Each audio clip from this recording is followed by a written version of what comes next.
Wonderful listeners. Oh, Mira here, bringing you a fresh wave of cheer and perhaps a tiny bit of chaos from our studio.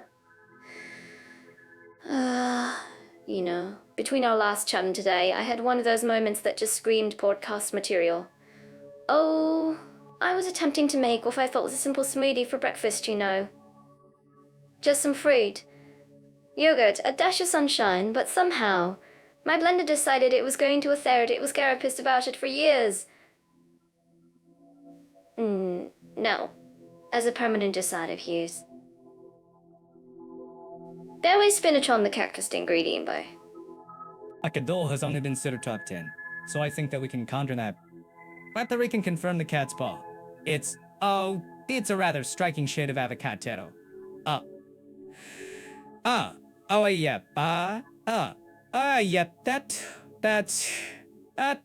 That bits even delicious than Mira's morning dev for cold, but that's Mira's morning breakfast, Mira's morning ria, bitch, all but dear's morning, but are you really need to budge up too, I sure yet, but you where but just you, but stay, you rightful, but still be you,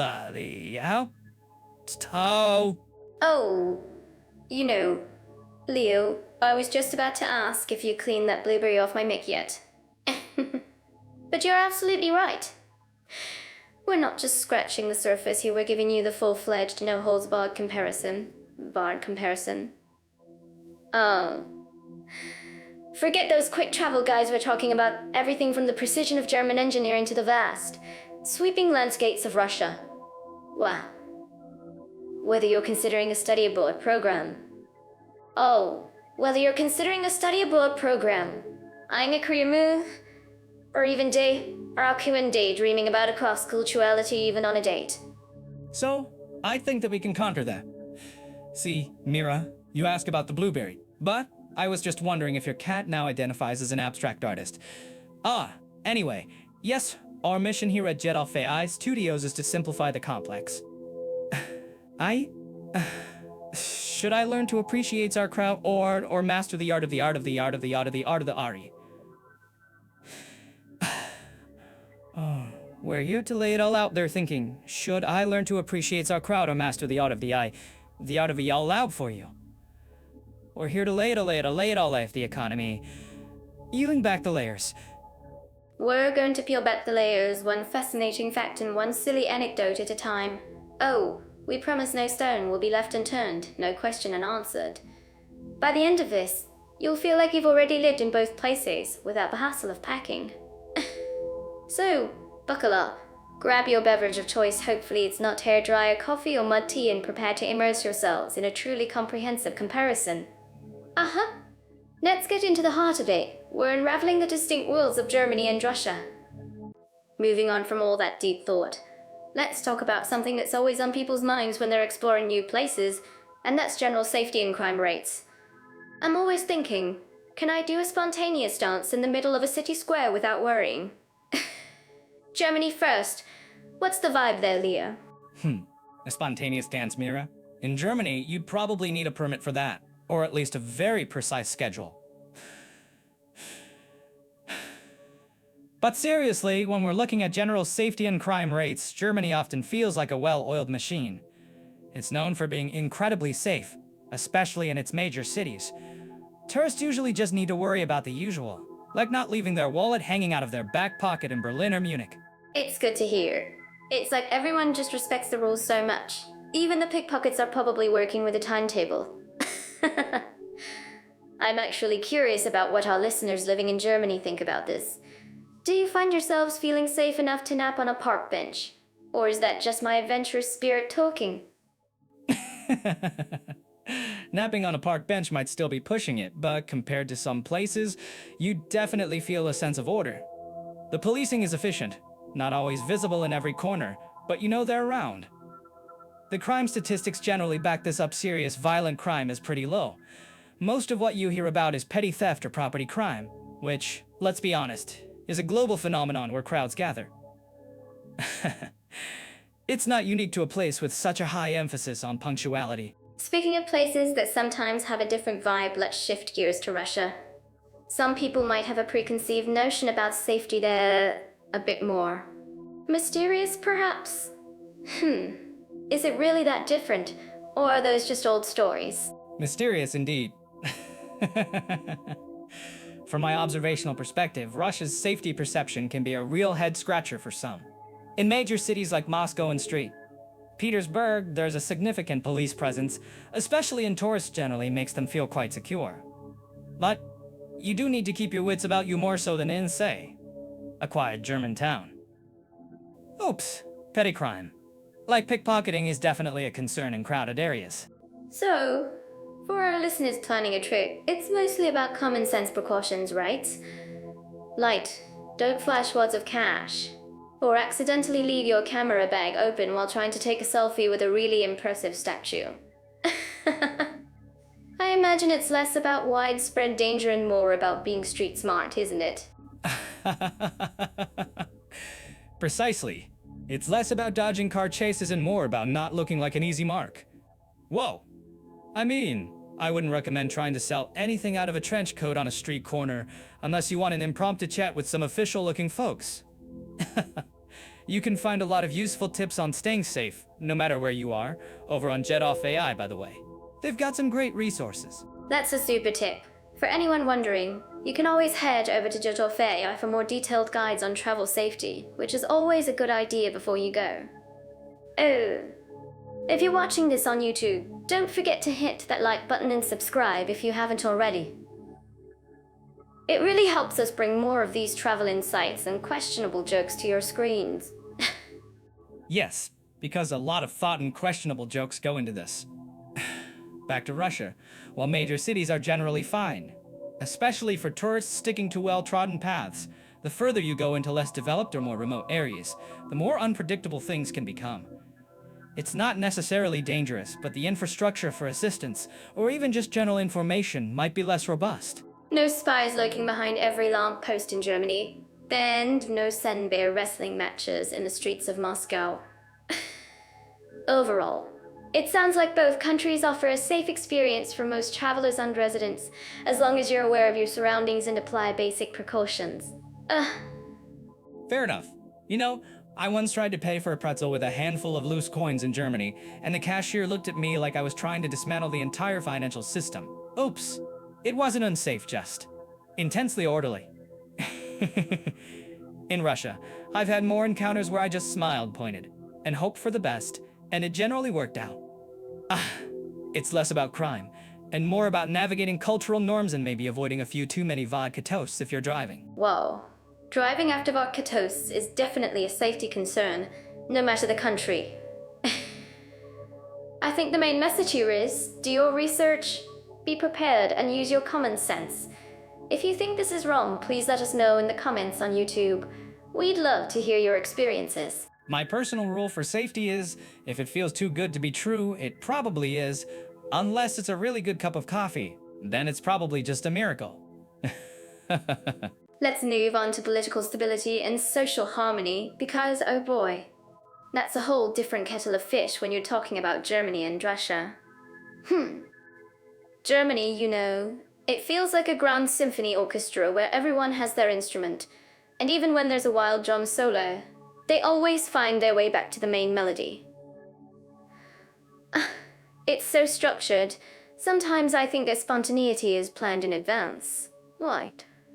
Tuesday at 3 p.m., 5 minutes of playful chaos. Mira, you're not wrong. Germany's stability is so consistent, it's almost a punchline itself. Wow, I mean, when their government has a minor disagreement, it makes international news, whereas in some places, a minor disagreement is just Tuesday morning. Oh, it's like a finely tuned clock, isn't it? Every cog clicks into place, and if one tiny spring is out of line, they'll have a national debate about it. And their social harmony, it's usually built on a foundation of shared values and a general consensus. Well, speaking of unexpected street theater, let's swing over to Russia.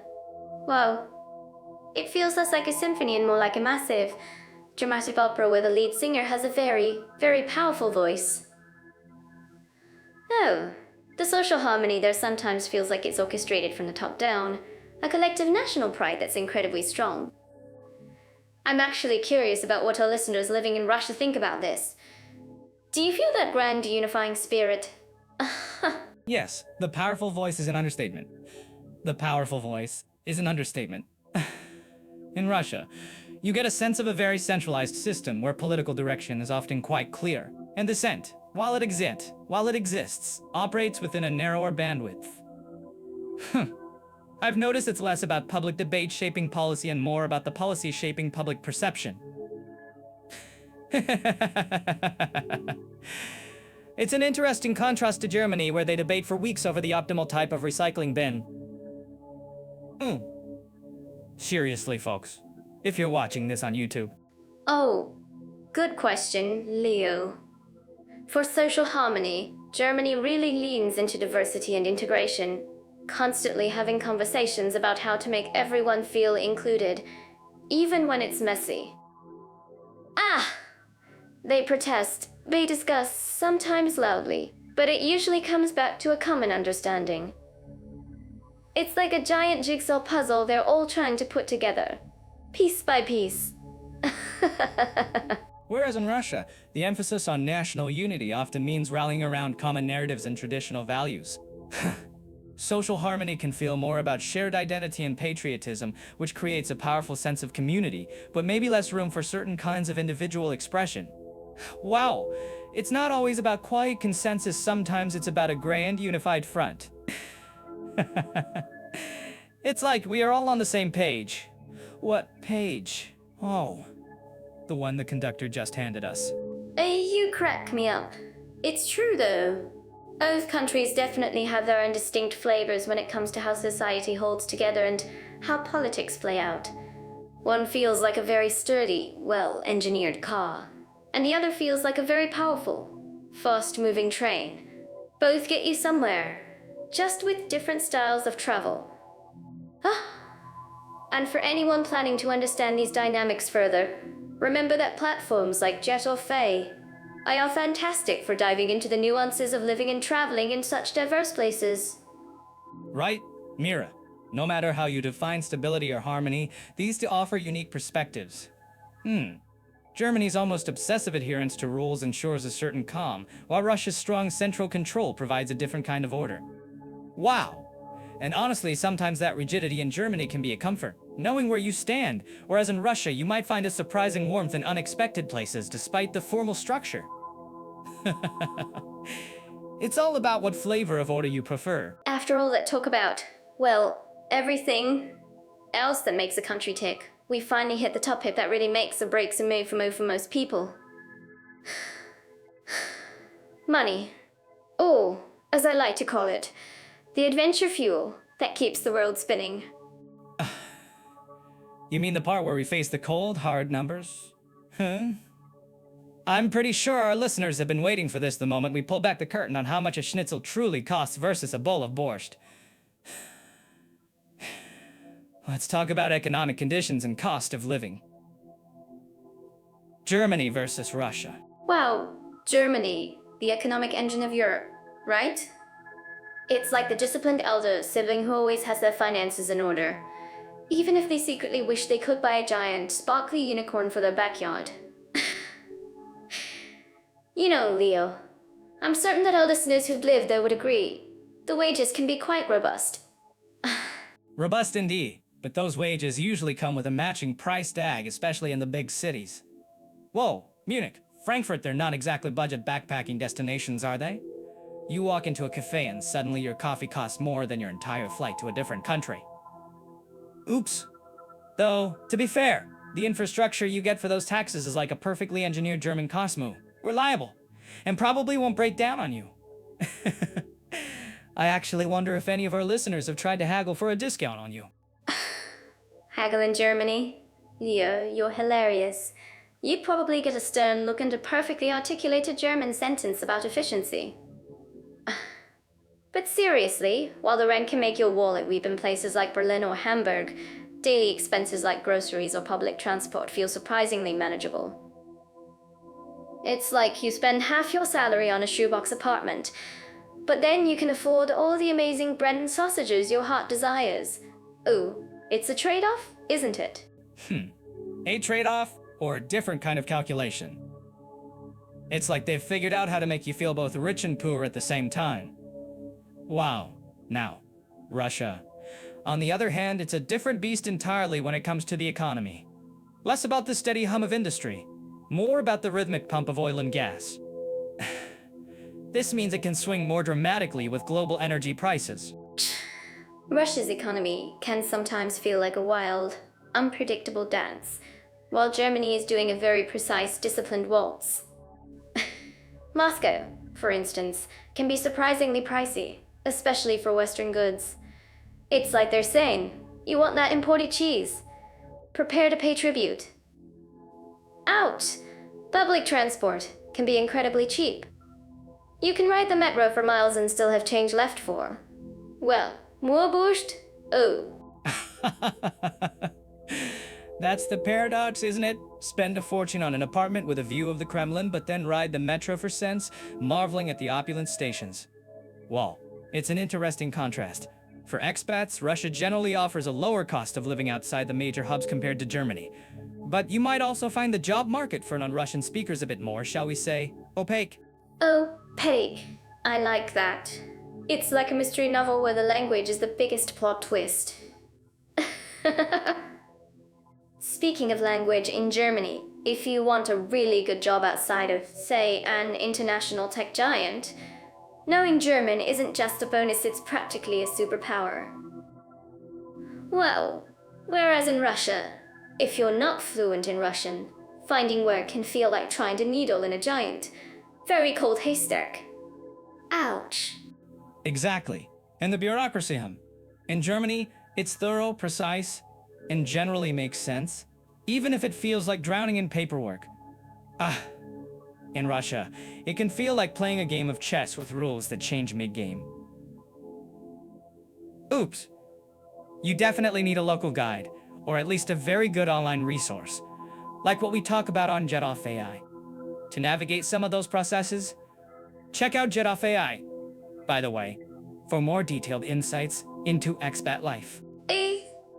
So, for our listeners, if you are in Germany, be prepared for high-quality services and a stable job market, but also higher costs and a possible need for German lessons.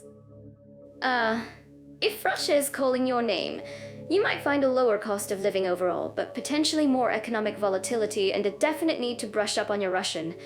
It's all about what you prioritize. And hey, if you're watching this on YouTube, give us a like and hit subscribe if you're enjoying this financial roller coaster ride. Oh. A financial roller coaster with plenty of cultural detours, right?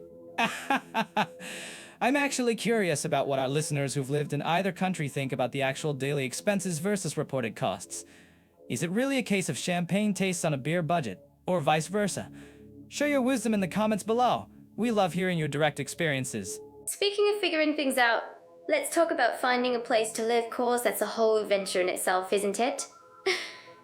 Today, we're diving into accommodation options and quality in Germany and Russia. Wow. Accommodation. The endless quest for a roof over your head that doesn't also demand your firstborn. Germany first, Mira. From what I've observed, German apartments often come with a silent contract that states, "Thou shalt not make a single peep after 10 p.m. I'm certain our listeners living in Berlin have had a noise complaint filed against their internal monologue. Oh, come on, Neo. But it's true. German apartments are often immaculately clean and incredibly well maintained, aren't they? You could probably eat off the floor if you wanted to. Not that I'd recommend it, but you could. The rental market can be a bit of a fortress, though. It feels like you need a background check that goes back 3 generations just to view a flat. A fortress indeed. Trying to rent in Germany is like applying for a secret spy agency. They need your Schufa credit report, a detailed resume for your pet hamster, and a blood sample from your ancestors. Aha! And then you show up for a viewing with 20 other people, all equally desperate, trying to impress the landlord with your quiet hobbies and impeccable recycling habits. I once saw a guy try to bribe a landlord with a perfectly sorted bag of plastic bottles. Wow! But seriously, the quality in German housing is generally really high. Even older buildings are often renovated to modern standards. You get good insulation, efficient heating, which is important when Leo's complaining about the cold. Ugh. And everyone knows how to make the most of smaller spaces. I bet some people can do a full Bollywood dance routine in a German studio apartment if they're creative enough. I'm not sure Bollywood routine would pass the no noise after 10 p.m. rule, Mira. Oops! But fine, the quality is generally good. Now, let's pivot to Russia. If Germany is a finely tuned machine, Russia's housing market can sometimes feel like a charming, slightly unpredictable antique.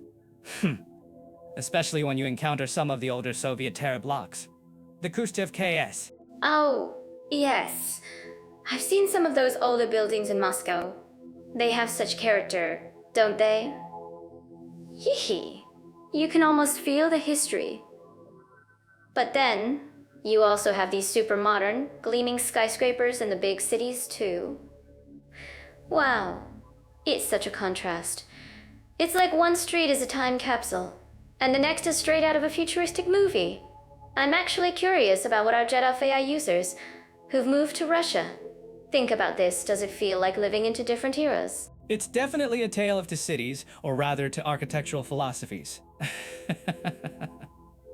In Moscow, you can find incredibly luxurious, sprawling apartments, often at prices that would make a German landlord faint. Whoa, but then you also have places where the plumbing is an adventure and the balcony is just a suggestion. I once stayed in a flat where the heating pipes gurgled louder than my stomach after a dodgy street food incident. Oh, Leo. You and your street food adventures. But that's the thing. Sometimes you're getting a huge space for your money outside the major Russian cities, aren't you? It might not be as polished as Germany, but there's a certain charm to it. Plus, the furniture often comes with stories, like that huge floral couch that's probably seen more history than a museum. Exactly. In Russia, you might get a babushka's touch with your apartment, meaning it comes fully furnished with items that predate the internet. You walk in, and it's like stepping into a time warp, complete with lace doilies and a portrait of a stern-looking relative on the wall. It's less about the efficiency and more about the experience. And let's not forget the dacha experience, the country house. Everyone needs a dacha, even if it's just to escape their city apartment. Oh, the dacha life sounds amazing. I can picture myself there, dancing in a garden surrounded by sunflowers. And speaking of outdoor spaces, in Germany, it's more about efficient balconies or shared courtyards, right? Not so many vast country estates for the average renter. No, definitely not. In Germany, your garden is usually a shared patch of grass where you're not allowed to make too much noise. But in Russia, if you have a dacha, that's where the real outdoor living happens. It's like their version of a holiday home, except it's often more practical for growing vegetables than throwing a wild party. Although, knowing Mira, she'd find a way to make it a wild party. You bet I would, Leo. So, whether you're looking for precision and order in Germany, or a bit of historical charm with modern contrasts in Russia, both countries offer very different housing journeys. Just remember to bring your credit report and maybe a few dance moves for either. Alright, so we just talked about how beautiful the landscapes are, but let's pivot from chasing waterfalls to chasing paperwork. Our next stop on this grand tour of comparison is ease of visa, immigration, and official procedures. Honestly, sometimes I feel like filling out forms is its own extreme sport. Especially when you're looking at countries like Germany and Russia. Mira, you're speaking my language. Or rather, the language of endless forms and official stamps. This is where my observational skills truly shine, watching people's faces crumple as they try to decipher bureaucratic jargon. If you think chasing a perfect sunset is hard, try getting a German residency permit. Whoa. You're not wrong, Leo. Germany's reputation for efficiency precedes it, right? It's like a finely tuned machine, but you have to know exactly which cog to turn. From what I understand, the visa application process for Germany is incredibly precise. You need every document, every signature, and it all has to be in the right order. It's almost like they expect you to be a pro at paperwork before you even arrive. Do you guys agree with us? Precision, more like a laser-guided paper trail of doom. I once heard a story about a guy who was denied a visa because his passport photo had a slight smile. A slight smile, Mira. Apparently it conveyed too much unseriousness for the German authorities. It's admirable in a way. They know what they want, and they want it perfectly. No room for my kind of organist chaos, I'm afraid. Wow, a smile. That's almost a stand-up routine in itself, Leo. Oops. But seriously, their system is very structured. You usually book appointments online at the embassy or consulate, and it's essential to show up with all your ducks in a perfectly straight line. And if you're thinking of moving there long-term, getting your head around the animal done, that's registration. And the tax ID. The Steueridentification it's a journey.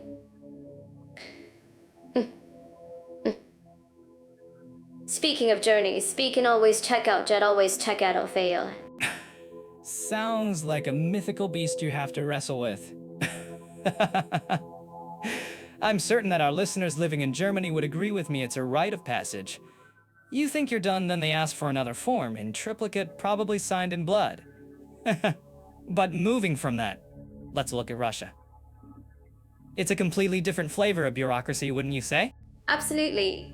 If Germany is a precision clock, Russia can sometimes feel like a beautifully intricate, but occasionally unpredictable matryoshka doll.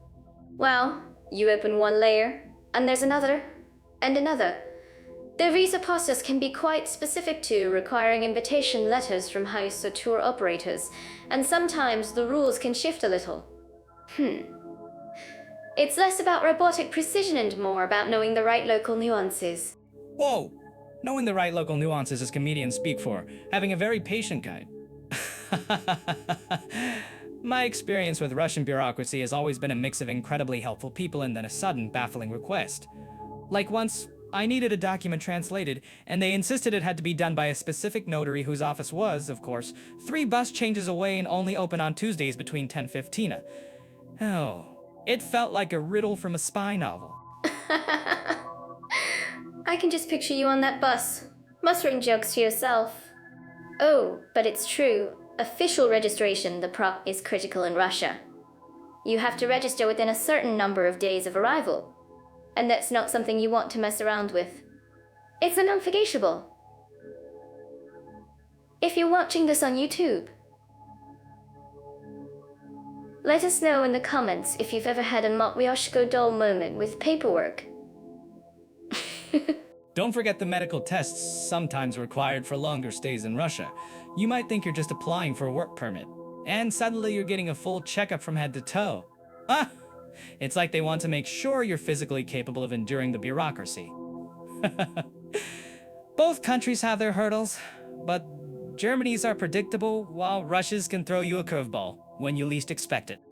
It seems like while Germany presents a clear, albeit demanding, path, Russia offers a more adventurous, less predictable one.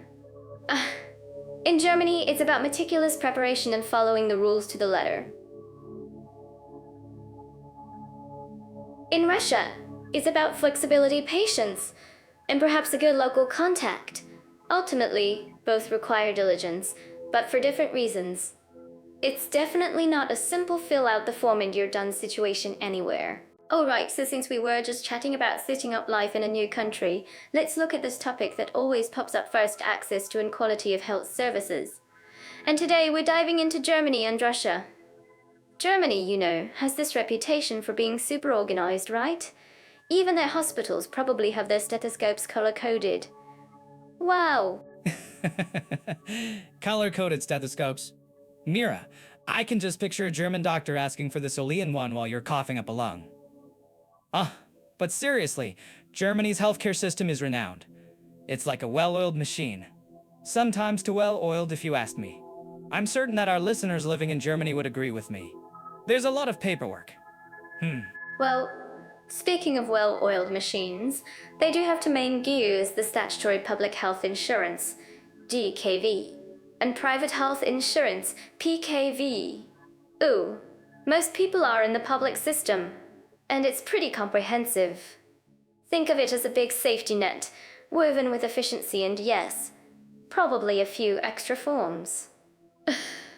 And if you're lucky enough to snag that private insurance, suddenly you're getting appointments faster than you can say private Krankens Verkens. Whoa, it's like going from the economy line at the airport to the VIP lounge. But honestly, the quality in public hospitals is still incredibly high. My main gripe is sometimes feeling like a cog in a very precise, very serious, bureaucratic wheel. Ouch. You're just worried they make you fill out a form detailing the exact origin of your funny bone. But let's hop over to Russia for a moment. They also have a public system, the compulsory medical insurance, OMS, which is, in theory, free at the point of use. In theory, Mira, in theory. It's like saying my jokes are funny in theory. Public healthcare in Russia can be quite the adventure, especially outside the major cities. You might find yourself waiting a while, and the equipment might look like it's from a museum exhibit. Whoa. I heard a story once about a patient being given a diagnosis by a doctor whose office still had a rotary phone. Oh, come on, a rotary phone? But that's where the private clinics come in, right? In Moscow or Street, Petersburg, you can find some really modern, top-tier private hospitals and clinics. It's a completely different experience, faster, more personalized if you have the funds, of course. Yeah, if you have the funds, it's a completely different ballgame. It's like going from a slow train to a jet off. Hey, I supported private jet. You're paying for speed and comfort, which makes perfect sense. But the language barrier can be a real curveball in Russia, even in private clinics, unless you find English-speaking staff. It's not like you can just mime "my stomach feels like a washing machine" and expect precise treatment. Oops. I'm pretty sure you've tried that, Leo. But it's true. While Germany certainly has its language nuances, especially if you're outside the big international hubs, Russia can be a bigger leap. It really highlights how crucial it is to know a few phrases or have a good translation app. Or better yet, a friend who speaks the local tongue. Absolutely. So, whether you're dealing with Germany's highly structured system or Russia's more varied landscape, healthcare is a massive part of daily life. Germany offers consistency and high standards, even if it comes with a side of bureaucracy. Russia's public system has its challenges, but their private sector can be surprisingly advanced at a price. It's all about what you're looking for, I suppose. And hey, if you're watching this on YouTube, let us know in the comments which country's healthcare system you think suits an expat better. Yes, definitely. And remember to hit that like button if you found this comparison useful. Ooh, your feedback helps us create more content that brings you these unique insights. And if you think this is wrong, please let us know in the comments. We love a good debate. Just make sure your comments aren't American English otherwise. I might need a translator. Oh, you. Alright, so speaking of getting from point A to point B, let's look at transportation infrastructure and convenience in Germany and Russia. You know, Leah, when I think of German transport, my brain immediately conjures images of trains so punctual you could set your watch by them, right? Mira, you're not wrong. Germany's transport system is so efficient. I once saw a train arrive early, and the passengers looked genuinely confused. Like, oops, is this a prank? Their autobahns are legendary, of course. I've always wondered if the lack of a speed limit makes everyone feel like a race car driver. Well, I bet it does for some. But seriously, the sheer quality of the roads and the seamless connectivity with their public transport is amazing. Oh, you've got the U-Bahn, S-Bahn, Trans. Buses is like a perfectly choreographed dance. If you're ever in Germany, trying to get around, you just follow the flow, it's so easy. What about Russia though? I picture vast landscapes and, well, maybe a bit more adventure on the road. In Russia, especially outside the major cities, the roads can be a bit more of a choose-your-own-adventure situation. Ouch! You might start on a perfectly paved street and then suddenly, whoa! Welcome to the lunar surface, but their metro systems, particularly in Moscow and Street.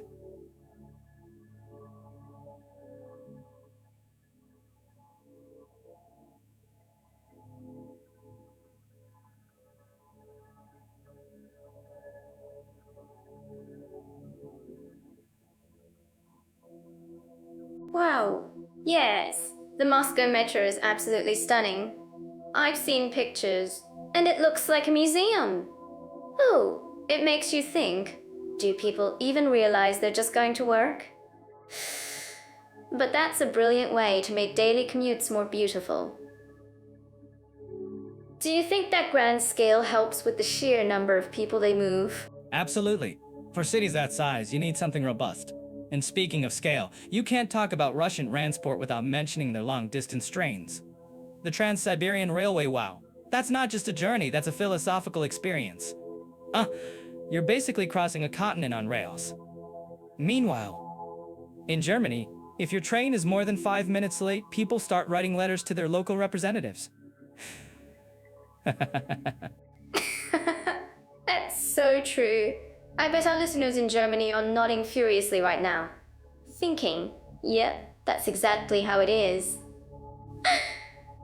But isn't there something to be said for the sheer convenience of knowing exactly when you'll arrive, even if it's not a grand adventure to be optional, not a default setting for my daily commute?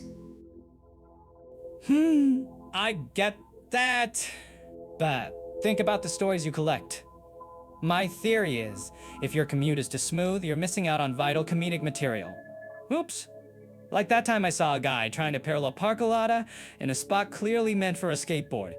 The sheer determination. Okay, you got a point there, Leo. But for those of us who prefer to, arrive at our destination without a compelling anecdote, Germany probably wins on sheer predictability. For international travelers, though, are there big differences in how easy it is to use the systems without speaking the local language? That's a great question. In Germany, especially in major cities and tourist areas, English signage and announcements are pretty common. It's relatively easy to navigate as a non-German speaker. In Russia, while the big city metros might have some English, you'll find that knowing a few Russian phrases, or at least having a translation app, is going to save you a lot of bewildered stares. So, if you're planning a trip, learning Taxation for Germany and Spa's IBO for Russia would be a good start, right? Speaking of which, if you guys out there have any wild travel stories about German precision or Russian resilience in transport, drop a comment below on YouTube. We'd love to read them. Yes, please do. And remember, whether you prefer the Swiss watch precision of German transport or the epic sagas of Russian travel, both offer unique ways to experience their countries. Just make sure your phone is charged for those translation apps. Oh, alright. Let's talk about something that can either make or break your travel experience, the language barrier and ease of communication. I mean, imagine landing somewhere and thinking you've mastered a phrase, only to accidentally ask for a pair of socks instead of coffee. I'm certain our listeners have had a mishap or two like that. Oh, the joy of unintended sock acquisitions. Whoa, Mira, you always manage to find the humor in linguistic limbo. But seriously, when we look at Germany and Russia, we're talking about two very different playgrounds for language learners. Germany's German with its famous long words, and Russia's Russian with its delightful Cyrillic alphabet. It's like comparing a well-organized filing cabinet to a mysterious, ancient scroll.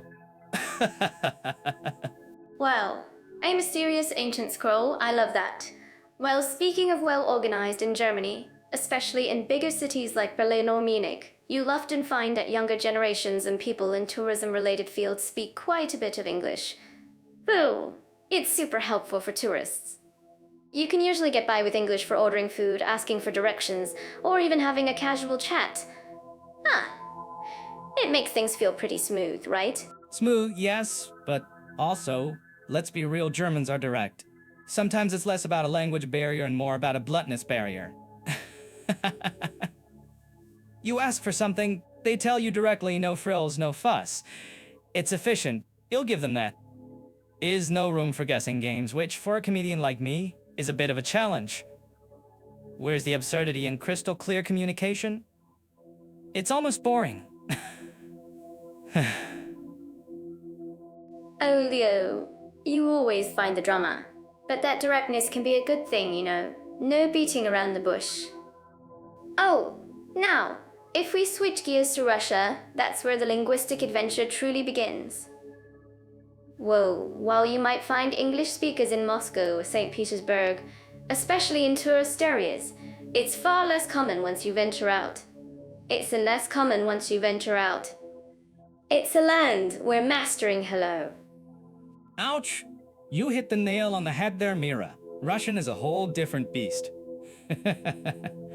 The Cyrillic alphabet alone is enough to send some people running for the hills, or at least to Google Translate. And the case is, just when you think you've got a word down, it changes its ending based on its function in the sentence. It's like the language is actively trying to confuse you. Oops, I once tried to order a simple coffee, and I think I accidentally complimented the barista's grandmother's pet hamster. Oh, Leo, I can totally picture that. But that's where the fun is, right? Learning a few Russian phrases, even badly, often earns you a warm smile and a lot of patience. Oh, it's less about perfect grammar and more about showing you're making an effort. Russians often appreciate that. They might not be as outwardly expressive with strangers as, say, Mediterranean cultures, but once you break through the initial barrier, they can be incredibly warm. That's true. The initial frost, if you will, melts pretty quickly once you show sincerity. Whereas in Germany, if you just speak English, you can navigate, but truly integrating or getting past that tourist level requires real commitment to the German language. It's a cultural key. For long-term stays, it's non-negotiable, unless your job involves talking to nobody but your computer. Well, yes, and that applies to Russia too, perhaps even more so. If you plan to live or work there, investing in Russian language lessons is essential. Oh, daily life, government forms, even making new friends, it all becomes 100 times easier. It's like unlocking a secret level in a video game. And for anyone serious about this, you can find a lot of useful resources on Jajol-sit, that can guide you through the initial steps of learning either German or Russian. A secret level? I like that. It's true it's less about convenience and more about necessity in Russia. You can't just wave your phone with Google Translate for everything and expect to fully engage. You'll miss all the nuanced jokes. Ouch. Which, as a comedian, I find tragic. So, if you're heading to Germany, you'll probably be fine with English for a visit.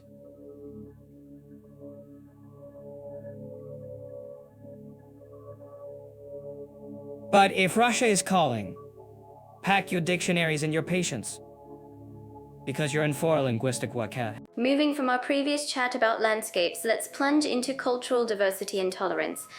I find it just fascinating how different nations embrace, or sometimes grapple with, their multicultural tapestry. Germany, for instance, has such a rich blend of people. Wow, I'm curious, what's your first thought when you hear German diversity, Leo? My first thought's usually about precision and punctuality, Mira. But honestly, when it comes to diversity, Germany's like a finely tuned machine trying to integrate every new part. You see it in Berlin, right? It's a proper melting pot. But sometimes it feels like a very organized melting pot. I always wonder if people are genuinely blending or just perfectly coexisting in their own separate, neat little boxes. What's your take on that, Miss Sunshine? Always with the neat boxes, Leo. But that's exactly the magic, isn't it?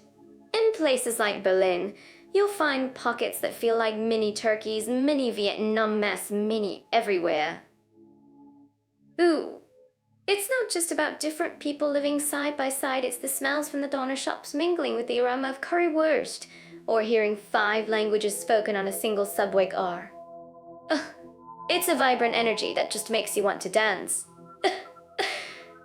Yeah, and then you try to order a coffee outside of Berlin and suddenly your English goes on strike. Oops. Speaking of distinct flavors, Russia's a whole different kettle of borscht when it comes to diversity.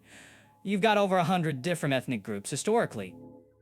Wow, from Tatars to Chechens to indigenous Siberians. It's not just a country, it's a federation of mini-empires. But I've noticed the official narrative often emphasizes a singular Russian identity, which can make things a bit complicated for those Well, complicated is one way to put it. But isn't it also beautiful that despite such vastness and so many different historical backgrounds, there's still a sense of unity? Oh, I mean, think about the cultural richness that comes from centuries of diverse groups sharing the same land. It's a deep well of stories and traditional dance festival from every single one of those 100 groups. Wouldn't that be amazing, folks? If you've seen one, tell us anew to what you thought in the comments. I imagine the paperwork for that festival would be epic. Ouch. But on a serious note, while Germany wrestles with integration and recent immigration waves, Russia's issues often stem from internal ethnic tensions or historical grievances. You hear about regions where cultural autonomy clashes with central authority, and tolerance can sometimes feel like a thin layer over simmering issues. Aha! It's less about welcoming new arrivals and more about managing long-standing differences within its own borders. Well, maybe they just express their harmony in different ways.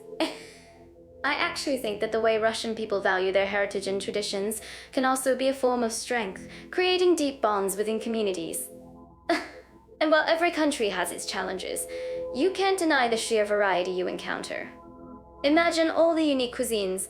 Ooh, on our website, Jedoff AI, we'll talk about these cultural nuances in more detail for anyone planning a visit or a move. Yes, and imagine trying to explain the concept of a surprise party to someone who operates on pure, unwavering logic. I heard a joke once that in Germany, they have a dedicated fun department. Oops. Kidding.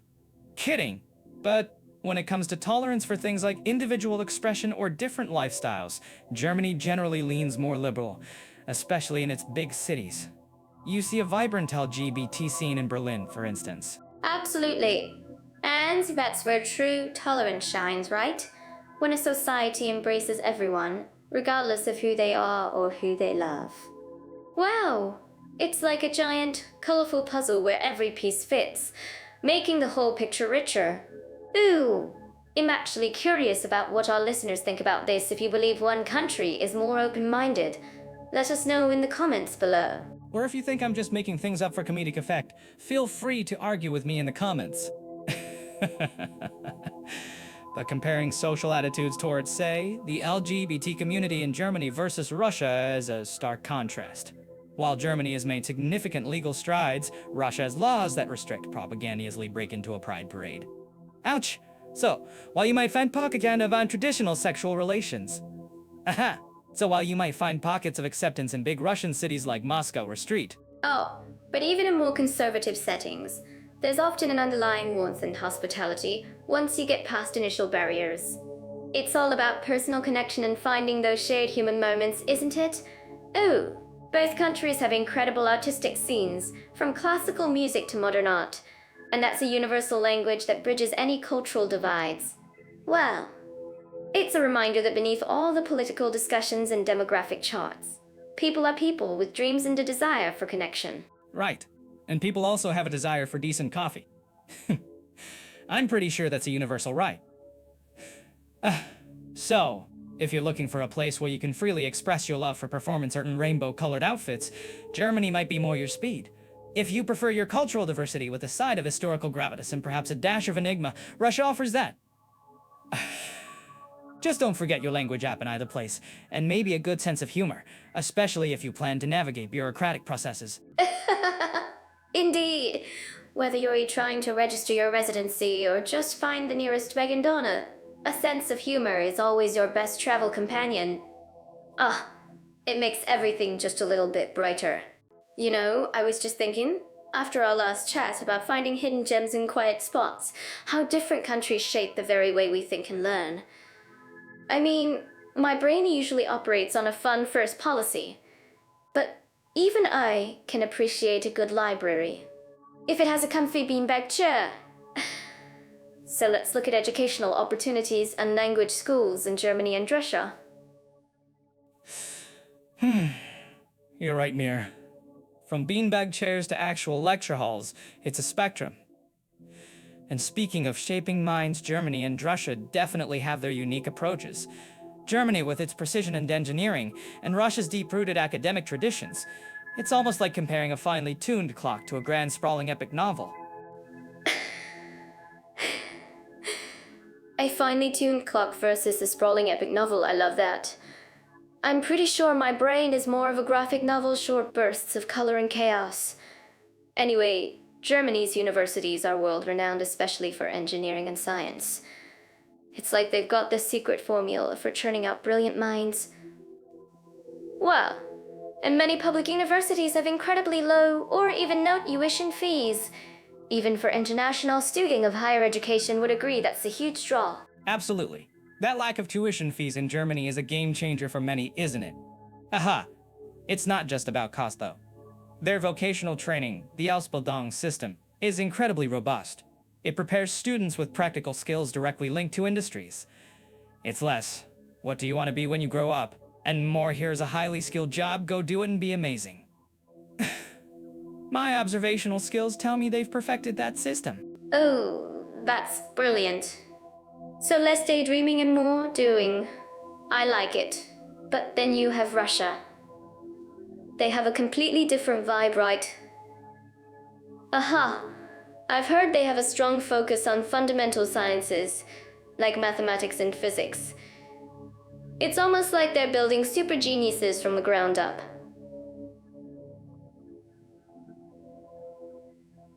Wow! I wonder if they teach quantum physics to toddlers just for fun. Oh, not toddlers, but their academic rigor is legendary. Russia's universities, specializing in exact sciences, have produced an incredible number of Nobel laureates and world-class researchers. It's a system that truly values deep theoretical knowledge. While Germany might be about perfecting the machine, Russia is about understanding the very fabric of how the machine works. Oh, and for international students, there are often state-funded scholarships, making it quite accessible. I'm actually curious about what our listeners think about this. Do you prefer the practical hands-on approach, or the deep dive into theory? Let us know in the comments section on YouTube. Speaking of deep dives, what about learning the languages? German sounds so precise, like every word is a perfectly constructed LEGO piece. And Russian, well, it sounds like a beautiful melodic puzzle. Wow. A beautiful melodic puzzle, I like that. German language schools, like the Goethe Institute, are everywhere, and they're highly structured. It's all about grammar cases and building sentences like you're constructing a tiny, efficient German car. Oops! And they really push for integration, which means you're encouraged to speak it everywhere, even if you sound like you're wrestling with a dictionary. It's a tough but effective love.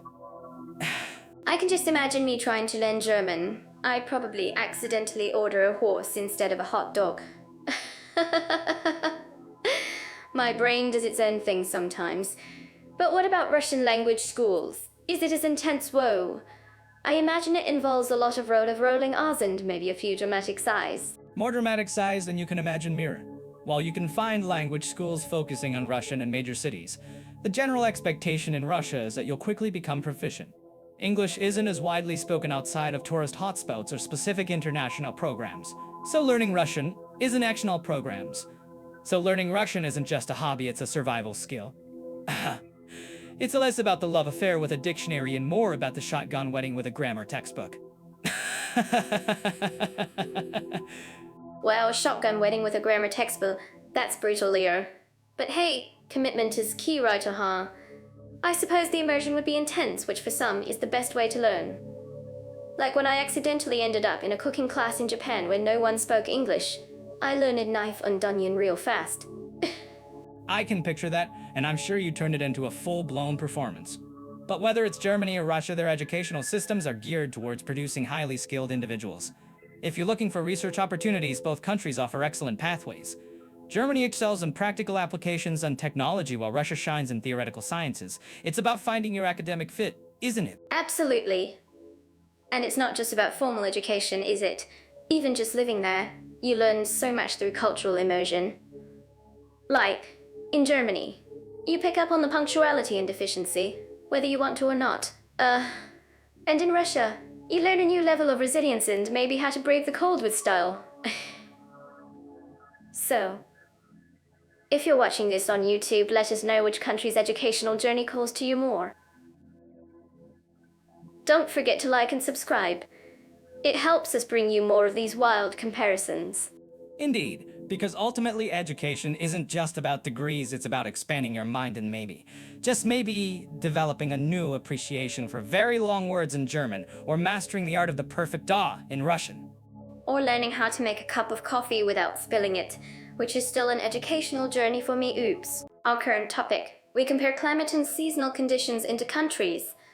You know, when I think of Germany's climate, I always imagine something almost organized. Like, the clouds have a schedule, and the rain knows exactly when its shift starts and ends. It just feels so predictable, in a good, efficient way. Predictable, you say? I'd say it's predictably gray for about half the year. I've been to Germany, and while it's not exactly Arctic tundra, it's definitely not a place for perpetual sunshine worshippers like yourself. Mirror. Oh, you'd be packing an extra large umbrella. Trust me. I mean, come on. Their national symbol should probably be a sturdy, sensible raincoat. Oh, don't be such a gloom-monger, Leo. Well, but you're right. It does have a reputation for being a bit temperate, shall we say? 4 distinct seasons, but none of them, generally speaking, are trying to break world records for most extreme. I'm actually curious about what our listeners who live there think. Do you guys agree it's more about crisp autumns and cozy winters than anything wild? Let us know in the comments on YouTube. Whoa! Speaking of wow, let's look at Russia. Wow, now that's a country that knows how to do extreme weather. You want winter? Russia will give you winter that makes your bones sing opera. Oh? I heard a story once about a guy in Siberia who put his tea outside, and it froze mid-pour. Now that's commitment to the cold. My kind of dedication. A frozen tea sculpture, that's beautiful. Wow. But it's true, Russia's sheer size means it's got everything from subarctic chill to humid continental zones. You're talking about a place where people genuinely understand the concept of layers. Not just 1 or 2, but, like, an entire onion's worth of clothing.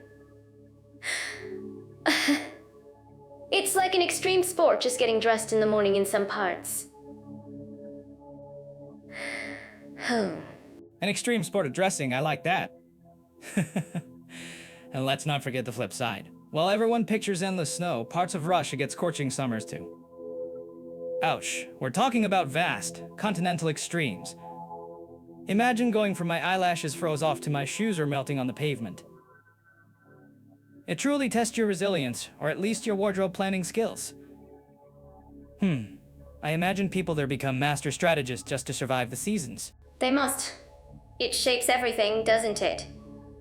From the architecture, designed to brave those winters, to the warm, comforting food they crave. I'm sure their famous hospitality gets even cozier when it's -30 outside, and you're invited in for a hot meal. Ooh. Absolutely. It's not just about turning up the heat, it's a whole lifestyle adjustment. I'm certain that our listeners living in Russia would agree with me. You don't just deal with winter from a personal, sometimes combative relationship with it. It's less so, it's cold and more. The cold is a character in my daily drama. If you think this is wrong, please let us know in the comments. We love the feedback. But I totally get it.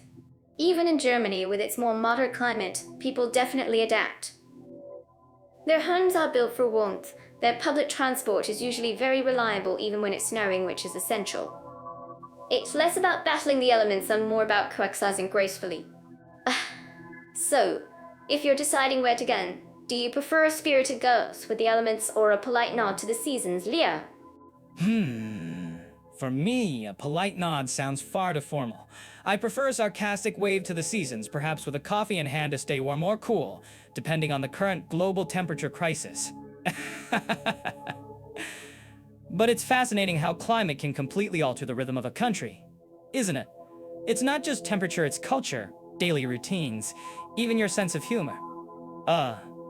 And if you're enjoying our insights, make sure you're subscribed to what you'd appreciate these comparisons. Alright, so since we were just talking about how to explore new places, I'm thinking about the most delicious way to experience a country. Through its food. Let's talk about food culture and nutritional alternatives in Germany and Russia. I mean, after all the walking and exploring, you gotta refuel, right? And I've heard some wild things about both. Oh, food. My stomach just did a little jig. Germany and Russia. So, one's famous for putting an entire pig on a plate, and the other for a soup that can apparently cure anything from a broken heart to a bad hair day. I'm pretty sure my adventurous food experiences in both countries could fill an entire stand-up special. Oh. You're not wrong, Leo. Germany's definitely got that horsey, stick-to-your-ribs kind of cuisine. We're talking wurst for days, bratwurst, currywurst. It's like they'd taken every possible animal part and turned it into a delicious, savory tube. Wow! And don't forget the giant pretzels. I once tried to eat a pretzel the size of my head in Munich, and I swear it took me an hour. My jaw was tired. Sounds like a workout.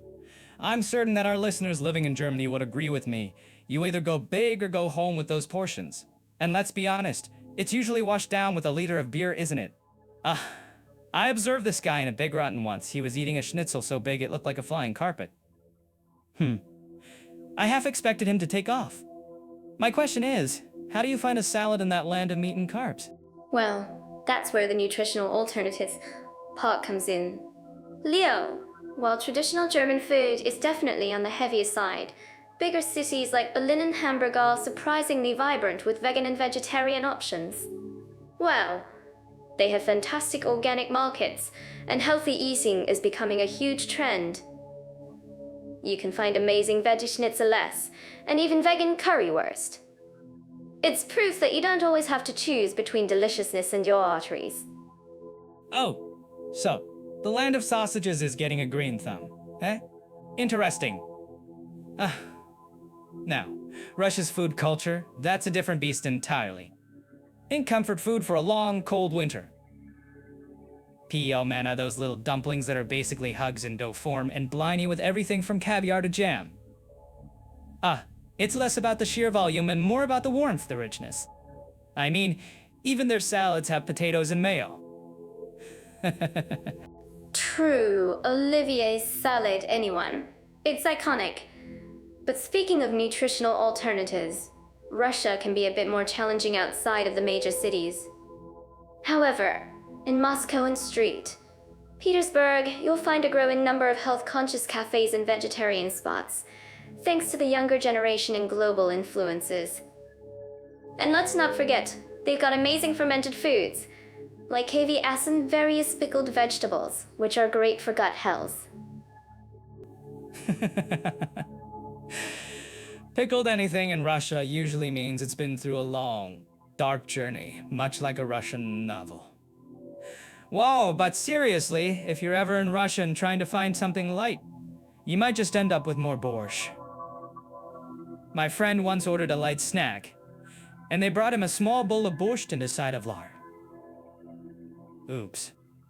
He said it was delicious, but definitely not light.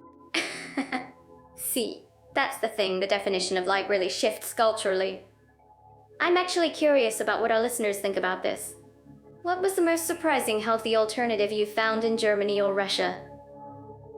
Let us know in the comments section, because we love hearing your stories. And while you're down there, why not give us a like and hit that subscribe button here on YouTube? It really helps us bring more of these delicious debates to you. Ooh. Indeed. And for those planning a deep dive into cultural nuances like these, you can always check out Jet Off AI for more detailed guides and tips before you embark on your culinary quest. Back to Russia. Now, their love for a good, strong tea after a meal, or even just because, is a whole cultural event in itself. It's not just a drink, it's a social glue. It almost makes up for the lack of light salads. Almost. I agree. The ritual around tea in Russia, often served with a samovar, is beautiful. And in Germany, it's all about the cafe and cutting coffee and cake, especially in the afternoons. It's like their version of a cozy break. I think both countries, despite their traditional heavy dishes, are finding ways to adapt to modern dietary needs while still holding on to their unique flavors. It's a balanced act, but they're doing it. Right. They're not completely stuck in their ways, even if some of their nutritional alternatives still involve a fair amount of butter and cream. But that's what makes it interesting, isn't it? You get the best of both worlds, the traditional hearty fare and the increasingly available healthier options. So, whether you want to eat like a Viking or a vegan, both places have something for you. Let's delve into the historical, cultural, and artistic treasures these two giants, Germany and Russia, hold. Wow. It's like opening two massive, ancient books at once. Where do we even begin? I'm already imagining a grand ballet performance in Russia and then a perfectly engineered German car driving me to an opera. Speaking of grand performances, I often wonder if the German engineers secretly designed their cars to perform a perfectly timed Bavarian folk dance at speed. But seriously, if we talk history, Germany has this incredible journey from fragmented states to a unified powerhouse, and then through some incredibly complex periods. Their focus on precise historical documentation and remembrance is really something. It's like they've cataloged every single brick in their historical buildings. Oh, you're so right. It's that German dedication, isn't it? Like, even their ruins have a meticulously organized gift shop with interpretive timelines. Whew. But then you look at Russia, and it's this vast, sweeping saga of czars, revolutions, and epic landscapes. Their history feels less like a meticulously managed archive and more like a dramatic opera, full of soaring highs and tragic lows. Wow. And can we just talk about their literature? Deep thoughts, indeed. I once tried to read War and Peace on a flight, and by the time I finished, we landed in a different decade. Russia's cultural impact, from their classical music giants like Tchaikovsky to their revolutionary avant-garde, art, is immense. It's not just big, it's monumental. Sometimes I think Russian art screams, feel everything, all at once, while German art whispers, think about it, then feel it, probably after you've made a flowchart. What do you guys, our listeners on YouTube, think? Oh, I'm certain our listeners living in Russia would agree with you, Leo. They really embrace that feel everything vibe. Oh, speaking of monuments, Germany's approach to memorializing history is so poignant. From the Brandenburg Brigade standing as a symbol of unity to the thoughtful memorials in Berlin, they really make you pause and reflect. It's less about glorifying and more about understanding. Jedofei, our fantastic partner, really loves uncovering stories like this, showing how travel can be a journey through historical layers. And it's true. Jedofei does a phenomenal job helping you navigate these rich historical landscapes, which is more than I can say for some of the historical maps I've tried to follow. Oops, but back to Russia. Their architectural heritage, like St. Basil's Cathedral in Moscow, is just iconic. It's not just a building, it's a fairy tale in brick and mortar. Wow. While Germany might have its Bauhaus movement, all sleek lines and function first, they've got these incredible historical landmarks too. You know, I was just about to ask that. The sheer scale of Russian art, whether it's the intricate icons or the vast landscapes painted by the masters, it's just breathtaking. Oh, and their ballet, Leo. The Bolshoi is world-renowned. I mean, imagine the discipline required for that kind of perfection. It almost makes me want to put on a tutu and attempt a pirouette.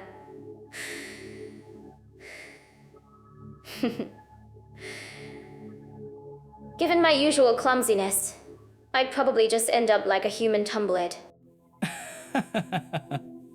I'd pay good money to see that, Mira. Just make sure it's recorded for YouTube, please. Seriously though, the discipline you mentioned for Russian ballet also defines a lot of German cultural output. Think classical music, Bach, Beethoven. That kind of genius doesn't just happen, it's built on structure and a relentless pursuit of perfection. It's almost like a musical algorithm, executed flawlessly.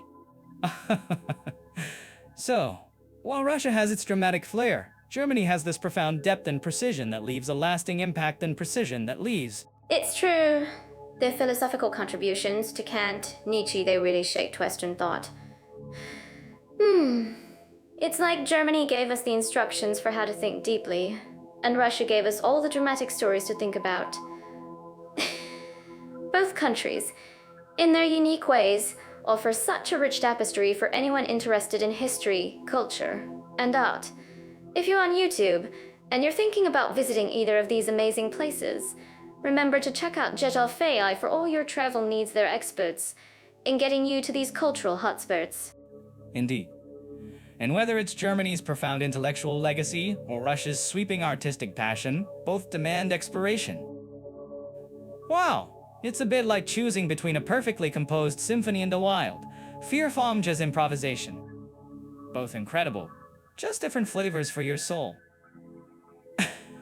Alright, so we've talked about a lot of practicalities like taxes and healthcare, which, let's be honest, can sometimes feel like a walk through a really dry desert. But now, let's actually imagine a walk through something beautiful, shall we? We're diving into the natural beauties and landscapes of Germany and Russia. Well, get ready to virtually pack your bags, because these places are truly something else. Finally, a topic where I don't have to calculate tax brackets or wonder if my suitcase will sprout legs and run away. You know, Mira, I always picture Germany as castles and sausages, but their natural side actually packs a punch. It's not all Lederhouse and undoomed pabans, is it? Absolutely not. Oh, imagine the Black Forest, or as they call it, Schwarzwald. It's not just for delicious cake, Liao. It's this dense, ancient forest, so mystical you half expect a fairy tale character to pop out from behind a tree. Oh, and the Bavarian Alps. Well, think pristine lakes like Königssee, which is just impossibly blue, nestled among towering peaks. I'm certain our listeners living in Germany would agree. It's like a postcard come to life. Königssee, you say? So, no motorboats, just silent electric ferries gliding across that glassy water. You know, I once tried to hike in a place that looked like the Alps, but it turned out to be just a really big hill behind a strip mall. Oops. Anyway, speaking of impressive scale, let's swing eastward a bit, shall we? Because if you want truly vast, you go to Russia. Their natural landscapes are so immense, they make Germany's Black Forest look like a particularly ambitious potted plant. Wow, that's a bold claim, Leo. And I'll give you this, Russia certainly has scale. And nothing screams scale like Lake Baikal, right? Well, it's the deepest, oldest, and largest freshwater lake by volume in the world. Imagine a body of water so massive, it holds more water than all the North American Great Lakes combined. Ooh, it's so clear. You can see for dozens of meters. I actually saw a documentary once where someone described it as a Galapagos of Russia, due to its unique species. See? I told you. My claims might be bold, but they're usually backed by absurd reality. Baikal is definitely something else. You could probably lose a small country in there. And then there's the Kamchatka Peninsula. If you're into active volcanoes, geysers, and bears, not the cute, cuddly kind, but the don't make eye contact kind, that's your spot. Wow.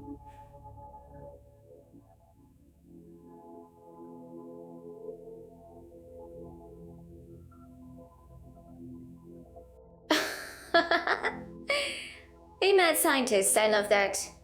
Oh, I'd want to go there just to see how many selfies I could take before being politely asked by a bear to leave. Oops. But seriously, if you're looking for adventure, Russia delivers with its Caucasus Mountains, home to Mount Elbrus, the highest peak in Europe. Think climbing, glaciers, dramatic scenery. And the sheer endlessness of the Siberian taiga, those vast coniferous forests. It's almost too big to comprehend. I'm actually curious about what our listeners think about this. Has anyone ever truly gotten lost in the taiga? Knowing your sense of direction, Mira, you probably wander off looking for a good spot to practice your K-pop dance moves in the taiga and end up befriending a family of wolves. But let's bring it back to Germany for a second. Because while Russia has raw, untamed wilderness, Germany has a cultivated beauty. The romantic Rhine Valley, for instance, isn't just a river. It's this gorgeous stretch of vineyards, historic castles perched on hills. You can take a river cruising, just soak it all in. Oh, wine and castles. Sounds like my kind of adventure. Aha! Germany also has the Saxon-Switzerland National Park, with its unique sandstone mountains and drop formations that look like giant abstract sculptures. Wow, You can hike, climb, or just sit by the Elbe River and marvel at nature's art. And let's not forget the northern Baltic Sea coasts, with their beautiful beaches and islands like Sylt and Druggen. If you're into bird watching or just enjoying the sea breeze, it's perfect. True. The Wadden Sea on the North Sea coast is even a UNESCO World Heritage Site, which means it's globally important for its tidal flats and biodiversity. It's essentially a giant mudflat, but in the best possible way. It's like nature's own sprawling, slightly squishy art installation. But let's jump back to Russia's other extreme, the Arctic regions. Think tundra, polar bears, and the northern lights. Whoa! It's harsh, unforgiving, but absolutely breathtaking. Extreme survival. Sounds like a challenge. Boo. But what about the Altai Mountains in southern Siberia? They're remote, rugged, with stunning lakes and glaciers. You can find ancient petroglyphs there too. It's a mix of history and wild nature.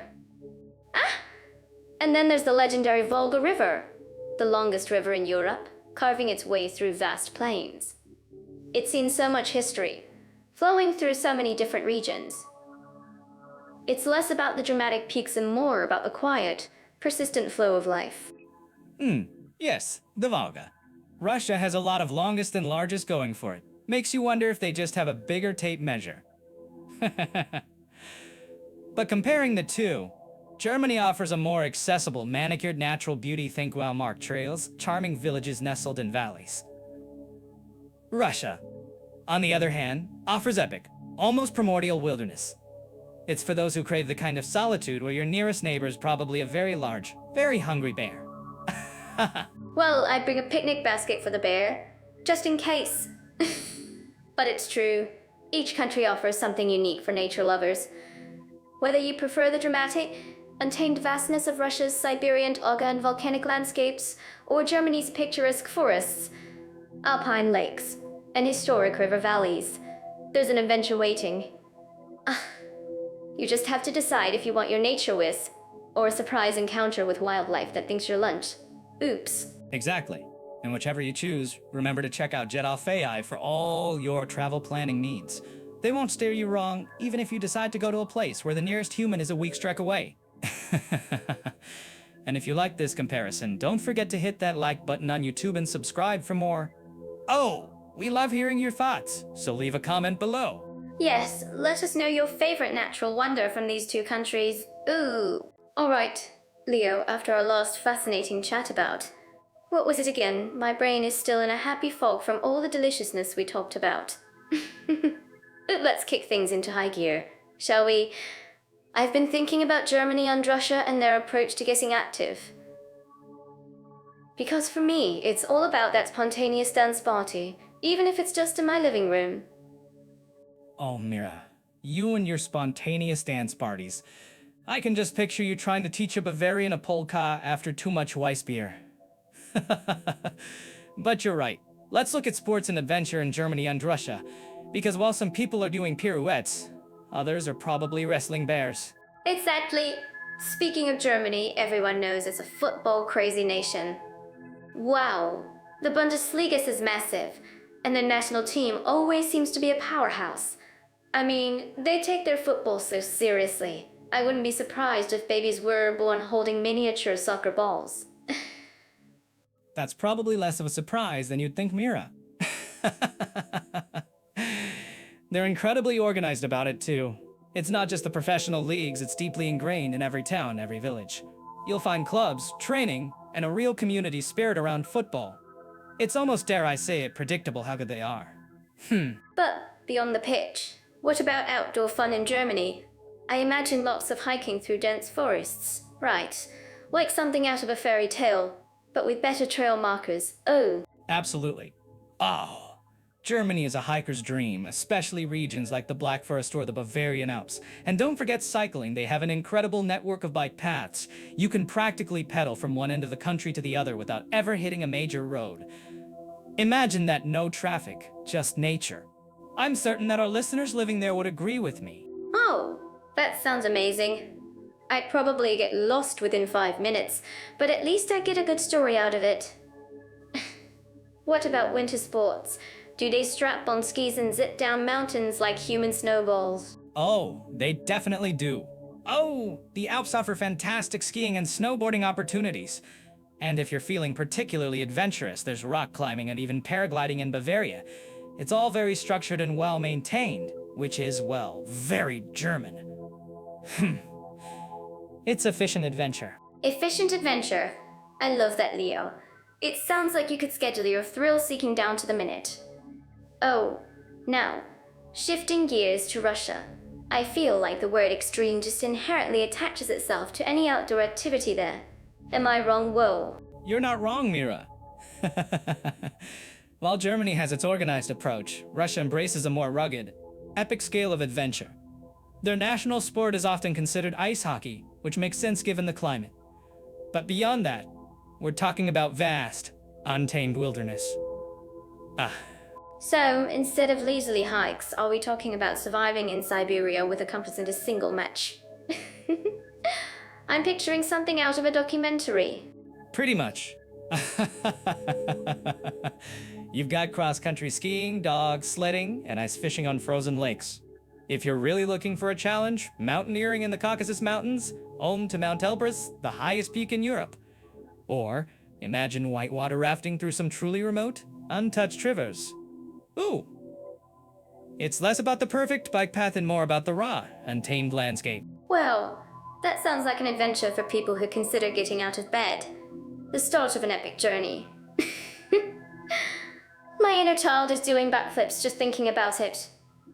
And hey, for those of you who've tried any of these intense Russian adventures, drop us a comment on YouTube. We'd love to hear your crazy stories. Yeah, tell us if you wrestled a bear. Seriously though, they also have a strong tradition of martial arts and wrestling. And then there's the banya, the Russian sauna. It's not a sport, but it's an intense, active form of relaxation. You go in, get sweaty, maybe get whacked with birch branches, then jump into freezing water. Ouch. That's an adventure in itself. Sounds like a full body cleanse and a shock to the system all at once. I'm actually curious about what our listeners think about this. Would you rather have the organized precision of German adventure, or the wild, untamed spirit of Russian exploration? I think I'd try both. After a very large coffee, of course. And remember, you can find more insights on global travel and unique experiences over at Jettelfei, our wonderful supporter. Good point, Mira. It's not just about the thrill, but the culture embedded in each activity. In Germany, it's about precision and accessibility. In Russia, it's about conquering nature and enduring the elements. Both incredibly impressive. Ooh, Mira here and ready to talk about a topic that truly fuels my soul, nightlife and entertainment venues. I mean, after a day of exploring, there's nothing quite like diving into a city's After All's energy, right? It's where the real magic happens, especially if you're like me and your internal clock thinks to AM is prime time. Mira, I'm pretty sure your internal clock just runs on pure sugar and optimism, not actual time. But you're right. The night scene tells you a lot about a place. Let's move on to this topic and explore the unique flavors of Germany and Russia after dark. I'm certain that our listeners living in these countries would agree with me. A city's true character often reveals itself when the sun goes down. Absolutely. So, let's start with Germany. They're practically synonymous with legendary nightlife. Wow. Especially Berlin. That city's club scene isn't just a scene. It's a whole, immersive experience. I heard people go there for the techno and emerge 3 days later wondering what year it is.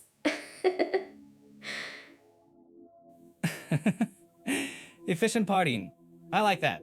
Germans do take their electronic music seriously. And for good reason. From underground raves to sprawling multi-room clubs, Berlin alone offers a masterclass in beats. But it's not just the techno, there's a real emphasis on sound quality and atmosphere. It's less about flashy bottle service and more about the music pulling you in, which I can appreciate from an observational standpoint. You know, watching people dance until they become one with the bass, it's truly a sight. Wow, I can just picture you, Leo, standing in a corner, notepad out, observing the rhythmic movements for your routine. But beyond the thumping bass, Germany's cities also have incredible cultural venues. You have world-class opera houses, historic theaters, and amazing concert halls. It's not all about dancing until dawn sometimes, you just want to sit and be captivated by a performance, right?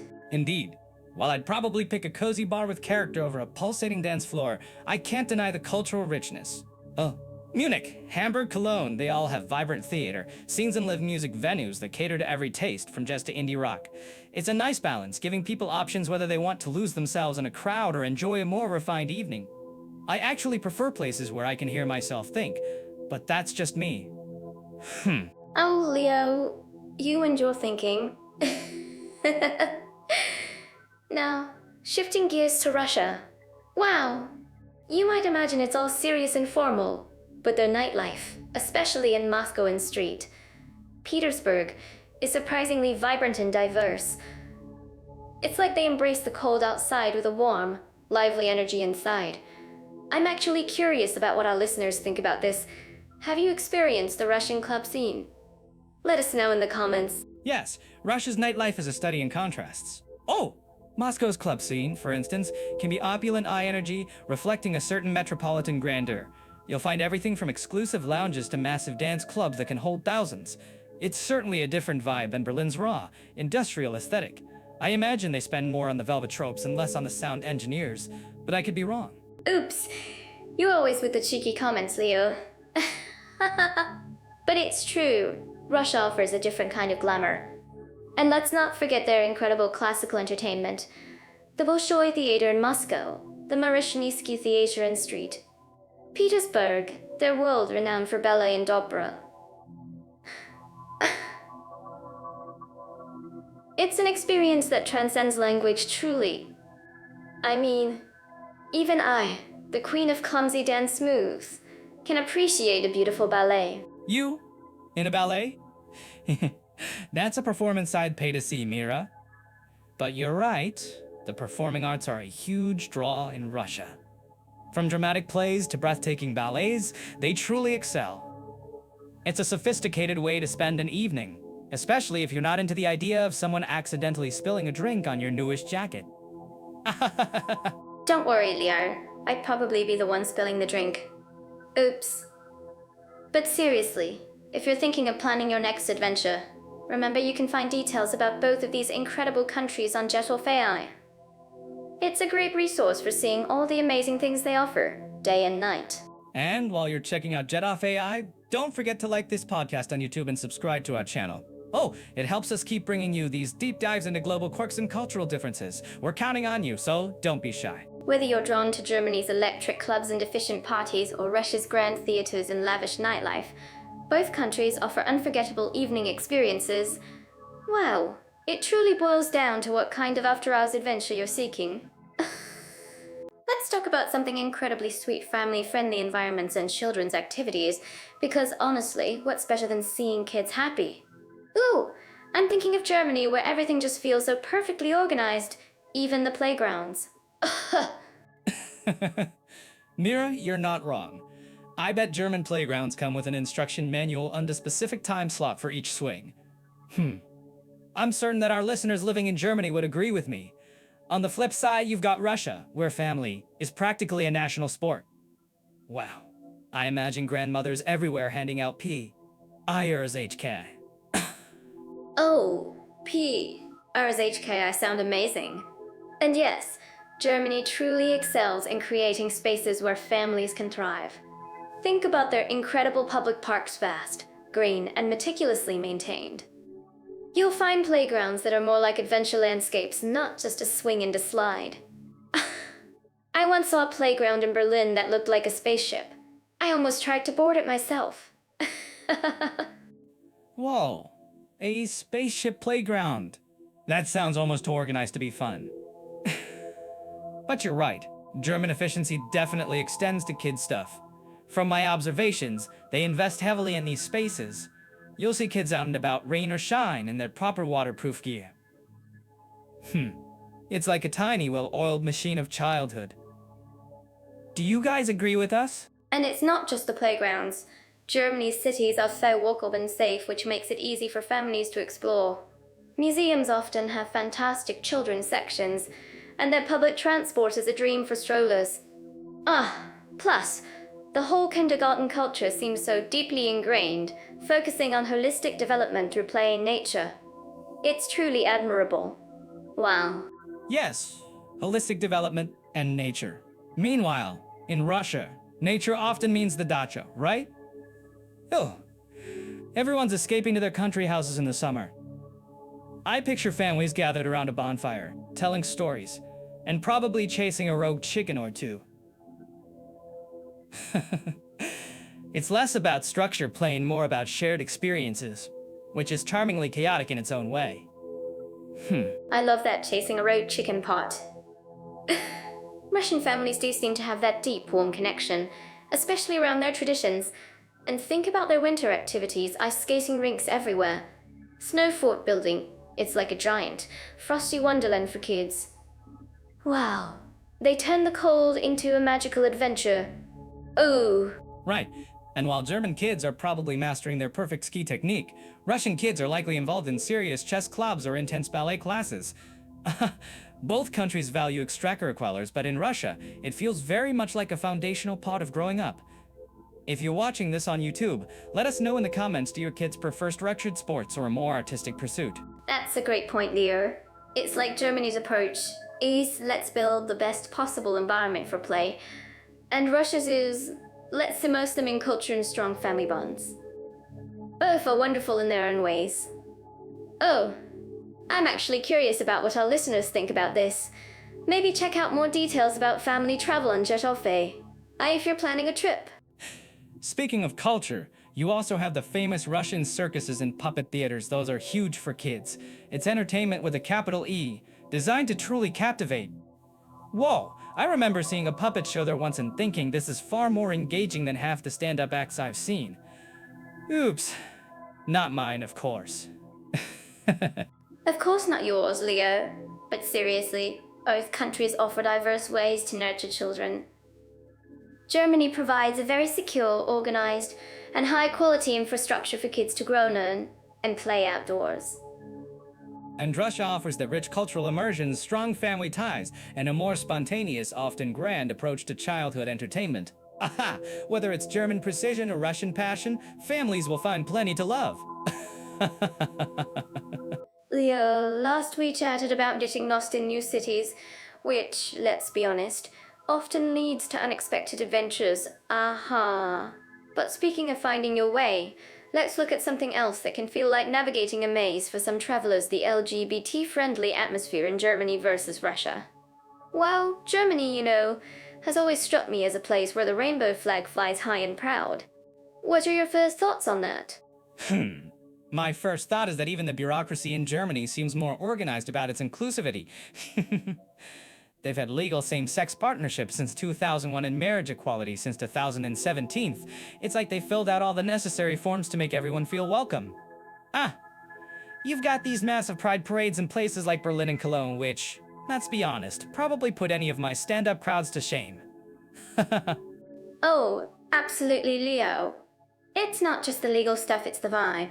I always picture people dancing in the streets with glitter and joy, truly celebrating diversity. It's like Germany said, we've got our serious side, but we also know how to throw a party that embraces everyone. And their constitution, their basic law, guarantees dignity for all people, which sets a pretty strong foundation, don't you think? It's not just laws, it's baked into the social fabric, especially in those big cities. Well, Mira, I'm sure it's baked into some parts of the social fabric. But let's not pretend every single German village is hosting a drag show. Still, compared to, say, Russia, it's like night and day. In Russia, the official stance feels a bit like they're still trying to figure out which century they're in, ouch. They've got that notorious gay propaganda law that basically makes it propaganda law. It's like they're saying don't ask, don't tell, and definitely don't show. Well, it definitely is a stark contrast, Leo. It's a sobering thought, isn't it? When you compare the vibrant, almost celebratory atmosphere in German cities to the challenges faced by LGBT communities in Russia, it really hits you. It really hits you. It really hits you. It's not just about laws, it's about the safety and freedom individuals feel to simply exist, to love, and to express themselves without fear. My heart goes out to people navigating that. If you're listening from Russia and your perspective, we'd be curious to hear it in the comments. I imagine for many, even finding a safe space is a daily adventure, unlike my occasional culinary adventures where my stomach is the only one in danger. In Russia, while there are some underground clubs or discreet communities in major cities like Moscow and St. Petersburg, it's certainly not something you'll see celebrated openly. The level of public acceptance, shall we say, varies quite a bit and can sometimes lean towards open hostility. It's not exactly a picnic in the park for everyone. And it really underlines the importance of awareness. Even if you're a tourist, understanding these social nuances is so important. In Germany, I imagine you'd feel quite comfortable expressing yourself. But in Russia, you'd probably want to be much more discreet for your own safety, which is a real shame. Ouch! It makes you think about the courage it takes for activists and community members to keep advocating for change in places where the legal and social framework is so challenging. Courage indeed. I mean, my biggest act of courage lately was trying to parallel park my rental car in a tiny German spot. And let me tell you, it felt like a life or death situation. But on a serious note, Germany's path hasn't been entirely smooth either. They've had their own struggles with prejudice, but the direction of travel has been consistently towards greater acceptance and legal protection. It's a good example for other nations, even if it's not perfect. Oh, it's an inspiring journey, really. And it's not just for the LGBT community when a society embraces diversity in one area. It often opens up pathways for greater equality for all minorities. It creates a richer, more vibrant tapestry, wouldn't you say? And remember, if you're enjoying this conversation and learning something new, please hit that like button and subscribe on YouTube. It really helps us bring more of these discussions to you. Yes, Mira's right. Your clicks literally fuel our coffee addiction, and believe me, you don't want to hear me pre-coffee. So, when we talk about Germany, they've also been active on the international stage, pushing for LGBT rights in the EU and beyond. It's not just about what happens within their borders, but how they project those values. On the other hand, Russia's laws have drawn international criticism, creating a very different global perception. It certainly makes you think about how countries define progress, doesn't it? For Germany, it seems to be about expanding freedoms and rights for all citizens. For Russia, that definition appears to be more constrained. I truly hope that over time, all countries move towards a more inclusive and compassionate future. It's what the world needs. Pure joy and acceptance. Well, let's hope so. But until then, it seems Germany is the place where you can wave your rainbow flag without worrying if it'll be labeled propaganda. And for anyone looking for deeper insights into these topics, or perhaps just planning a trip, remember to check out Jet Off AI for more resources. They're doing great work helping people navigate the globe, even if some of the social landscapes are, shall we say, a bit bumpy. Alright, so since we've just navigated the fascinating world of the local transportation systems, let's pivot a bit and look at something equally crucial when you're thinking of visiting, or even moving somewhere to hospitality and attitudes towards foreigners. We're talking Germany and Russia today. Oh, Germany's always struck me as the place where the rules are the rules, or the rules are the golden. You know, like if they say the train leaves at 9/7.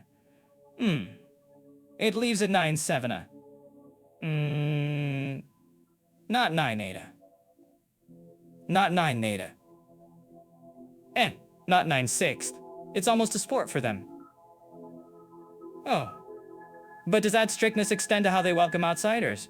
I'm curious what our listeners living in Germany think about this. You're right, Leo. Germans value precision, and that's not just for trains. When it comes to hospitality, it's less about immediate, gushing warmth and more about a quiet, efficient helpfulness. They might not hug you on arrival, but they'll make sure you have all the correct information, a clean place to stay, and a proper receipt. It's a different kind of welcome, one built on reliability. For a foreigner, once you understand their directness isn't rudeness, it's actually quite refreshing. Refreshing, or just a really efficient way to avoid small talk. I've seen Germans queue up for bread like it's a high-stakes chess match. Wow. But seriously, my observation is that if you make an effort to speak a few words of German, even poorly, you often get a much warmer response. It's like unlocking a secret level of friendliness. It's not about being fake, it's about showing you respect their culture. Absolutely. And they appreciate it when you follow the rules. That's a big sign of respect. Like crossing the street when the light is red. Even if there are no cars out, you might get a stern look. But once you're in, once you've shown you're willing to integrate, friendships in Germany can be incredibly loyal and deep. They're not superficial. It's like a sturdy German car. Maybe not the fleshiest on the outside, but built to last. A sturdy German car, I like that. Now, speaking of intense hospitality, let's swing eastward to Russia. My gut tells me that's a completely different ballgame. Whoa. I imagine it's less about the exact departure time of a train and more about a feast that lasts until dawn. Oh, you've hit the nail on the head. Russian hospitality is legendary and often involves copious amounts of food, drink, and heartfelt conversation. They might seem reserved or even stern in public, especially initially, but get into a Russian home and prepare for an overwhelming display of generosity. It's not uncommon for them to insist you eat until you can't move, and then offer more. I'm certain our listeners who've experienced a proper Russian dinner party would agree with me. Yeah, I've heard stories about the Russian soul and how it translates to hospitality. It sounds like if you're a guest, you're practically family. Wow! And the toasts? I hear there are a lot of toasts. You better have a strong liver. My personal theory is that all that's turned us on the streets is just them saving up their smiles for when they finally get to invite you home. That's quite a theory, Leo. But there's truth to it. They're fiercely proud of their country, their history, and their culture, and sharing that with a trusted foreigner is a deep sign of acceptance. The language barrier can be more significant in Russia than in Germany, so learning a few basic phrases, like "Spasibo" for thank you, goes a long way. Oh, it shows you're open to their world. I can see that. So with Germany, it's about respecting the system, and with Russia, it's about connecting with the soul, if that makes sense. Both require effort from the foreigner, but the rewards are different. I think if you're looking for clear-cut rules, Germany might feel more comfortable. But if you're seeking a deep, albeit intense connection, Russia could surprise you. Absolutely. And you know, whether you're navigating the directness of Berlin or the warmth of a Moscow kitchen, remember that every culture has its own rhythm. And if you're thinking of planning a trip to experience this for yourself, don't forget to check out Jet or AI for some amazing travel ideas and tips. They've got resources that can help you bridge those cultural gaps. Ooh. Great point, Mira. And to our fantastic listeners, if you have your own stories about German precision or Russian soulfluences, please drop them in the comments below on YouTube. We love hearing your experiences. Your insights help us understand these cultures even better. Oh! Yes, definitely. It's fascinating how different societies express welcome. Remember to like this podcast if you're enjoying our little cultural deep dives. It really helps us keep these conversations going. You know, we talk a lot about cultures and traditions, but what about the invisible threads that connect us all nowadays? I'm thinking about internet infrastructure and digital facilities. What's the vibe there in Germany and Russia? You're talking about the digital heartbeat of a nation. Well, Germany, with its reputation for precision engineering, you'd expect fiber optic cables to be laid with protractors and spirit levels. But sometimes, you hear stories of the digital Autobahn still having a few speed bumps, especially in the countryside. Exactly. Expect lightning-fast downloads everywhere, and then you're in a charming Bavarian village waiting 5 minutes for a cat video to load. Oops. But generally, I think Germany's known for its reliability, right? They're probably not losing your data packets in some digital black hole. True. They're not going to lose them. They've probably got an entire federal agency dedicated to making sure every byte arrives safely. Meanwhile, in Russia, it's a different beast. Vast country. So you'd think connectivity would be a challenge, but major cities like Moscow and Petersburg are surprisingly advanced. It's like they went from horse-drawn carriages to rocket ships with Wi-Fi in record time. Oh, so smart cities and tech-driven lifestyles are a big thing in both. I imagine Germany would have some incredibly organized smart city initiatives, all about efficiency and sustainable living. Like, the traffic lights communicate with your car to optimize your commute. I'm pretty sure their smart cities are so smart, they're probably already complaining about human inefficiency. But yes, they're big on innovation. And Russia, with its younger, tech-savvy population, has really embraced digital services. You can get almost anything done with an app in Moscow. I'm certain that our listeners living in Russia would agree with me. It's pretty integrated. I can picture that you're just trying to order a coffee and suddenly you're also booking a flight and applying for a new passport, all from one app. But speaking of digital living, what about digital nomads? Is Germany welcoming to folks who want to work from a cute cafe with reliable internet? Or is it all about strict rules and Arbeitsscheit adherence? Well, you'd better have your digital Arbeitsscheit clock in perfect sync. Germany is solid, but the bureaucracy can be a bit of a maze if you're not prepared. For digital nomads, the internet is there, the infrastructure is sound, but don't expect a freewheeling, just show up and code vibe everywhere. It's more of a plan your internet access meticulously situation. Oh, I was just about to ask that.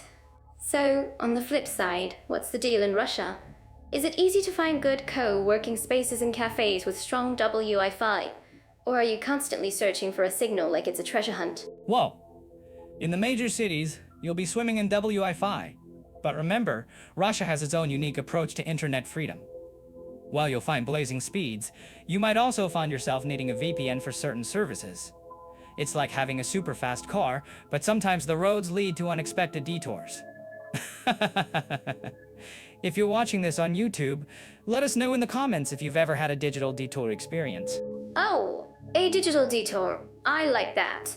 I'm actually curious about what our listeners think about this, especially if they've lived in either country. Do you feel more connected or more restricted? For me, a good internet connection is almost as important as a good cup of coffee. Almost, Mira? Almost. For me, it's coffee first, then world domination via Wi-Fi. But honestly, both countries are investing heavily in their digital infrastructure. Germany focuses on robust, secure networks while Russia emphasizes widespread access, even if that access sometimes comes with certain caveats. It's a trade-off, I guess. And for businesses, especially those looking to expand globally, having that reliable digital backbone is crucial. I mean, if you're trying to set up shop, or even just manage remote teams, you need to know you won't be dropped mid-call. This is where sites like Jetovei really come into play, offering insights into these kinds of business environments, helping you navigate the digital landscape. Absolutely. You don't want your big virtual meeting to turn into a pixelated puppet show because of a spotty connection. So while Germany prides itself on its reliable, if sometimes slower to roll out, fiber, Russia's made incredible leaps in mobile internet and urban connectivity. It really is a tale of two digital cities, or in this case, two digital nations. It is. And for anyone thinking about traveling or living in either Germany or Russia, I'd say check out local forums or sites like Jetovei. For the most updated information on connectivity. And just rely on pretty pictures of cafes. Make sure they have that Wi-Fi signal you need. Or just assume every place is Wi-Fi and then be surprisingly disappointed. That's my method. Oops. But seriously, the digital landscape is constantly evolving.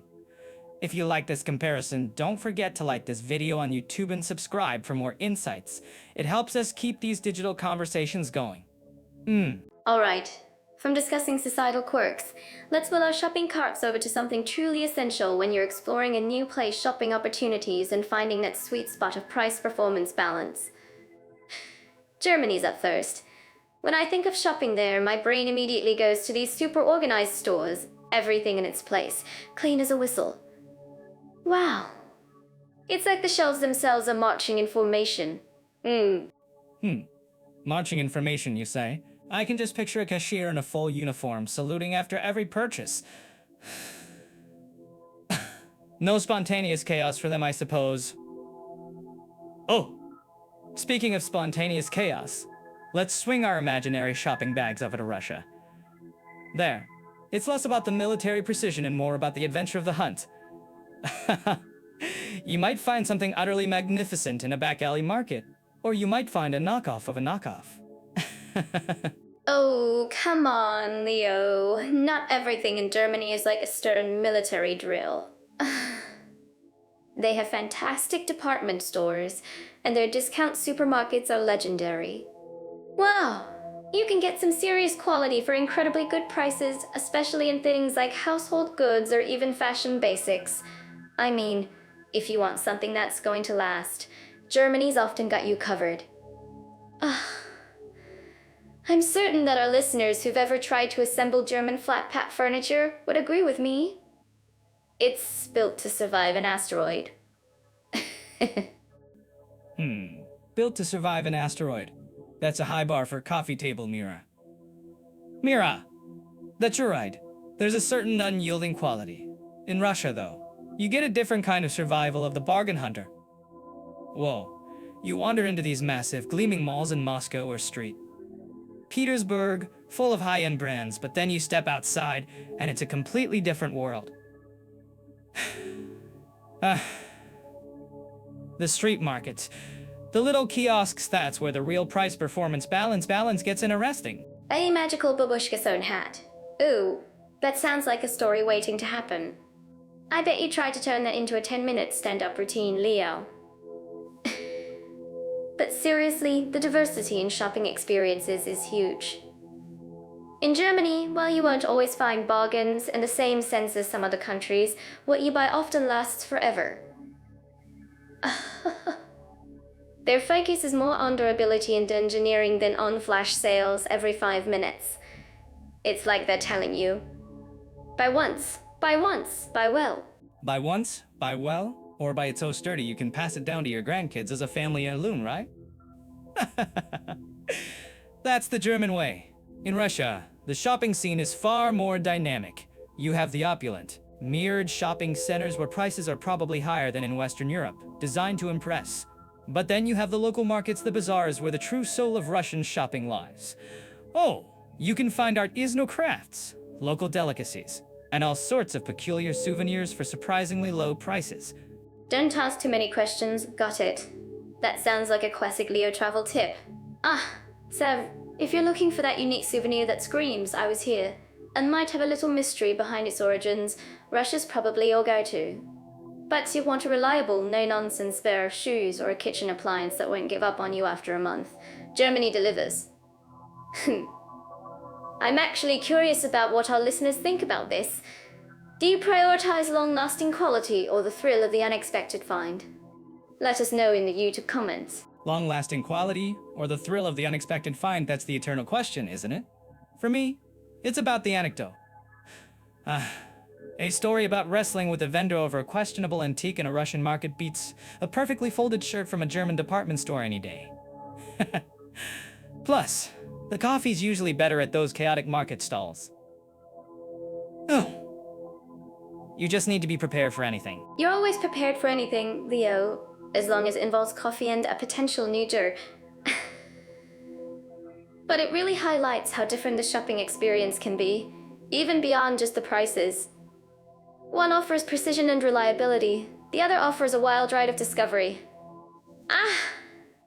It's less about which is better, and more about what kind of retail adventure you're looking for. Exactly. And let's be honest, half the fun is just watching people haggle, right? That's pure entertainment. You could just sit there, sip your questionable coffee, and get a free show. Oh, I was just about to ask that. You always find the entertainment, no matter where you are. Wow. When we talk about cultural events, festivals, and concert opportunities, I immediately think of Germany and all the incredible energy. I mean, who hasn't heard of Oktoberfest? It's like the world's biggest party, a sea of Lederhausen and Dirndl-less, and everyone's just having the best time. I once tried to do a traditional German folk dance and nearly tripped over my own feet, oops. It was more of a controlled false/interpretive dance. Mira, a controlled fall. I'm sure it was more like a spontaneous comedic performance. Germany does seem to have that knack for turning traditions into massive, well-oiled machines of fun. I bet they even have a precisely scheduled beer drinking to sing-along ratio. Wow. But beyond the pretzels and polkas, they have some serious cultural weight, don't they? Like the Berlin Film Festival, that's no joke. It's for the film buffs, not the beer sea huggers. Do you guys agree that German efficiency extends even to their party planning? Absolutely. They balance it so well. Wow. And speaking of film, Russia has its own cinematic prowess, but I always think of their grand, almost majestic cultural events. Ooh, like the White Nights Festival in Street. Petersburg's that's pure magic. Imagine ballet and opera under the midnight sun. It's so breathtaking. It almost makes you want to spontaneously recite Pushkin Bow. I'd probably get the accents all wrong. I even tried to learn a few ballet moves once, let's just say mighty nighty null and more pow. So, I think that we can conquer that.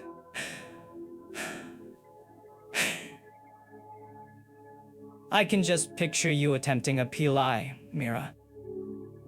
Whoa. Russia definitely goes for the dramatic, doesn't it?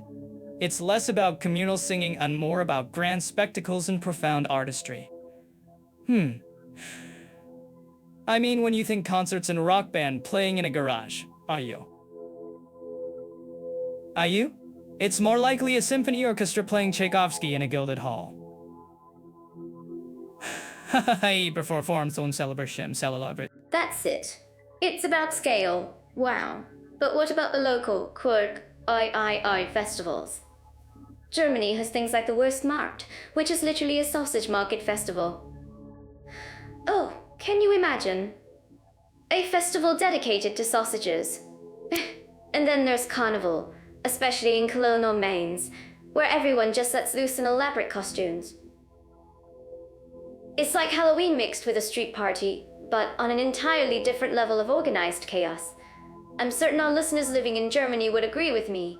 That's a true experience. A sausage festival.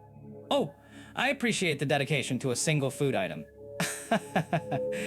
It probably comes with a very detailed sausage eating schedule.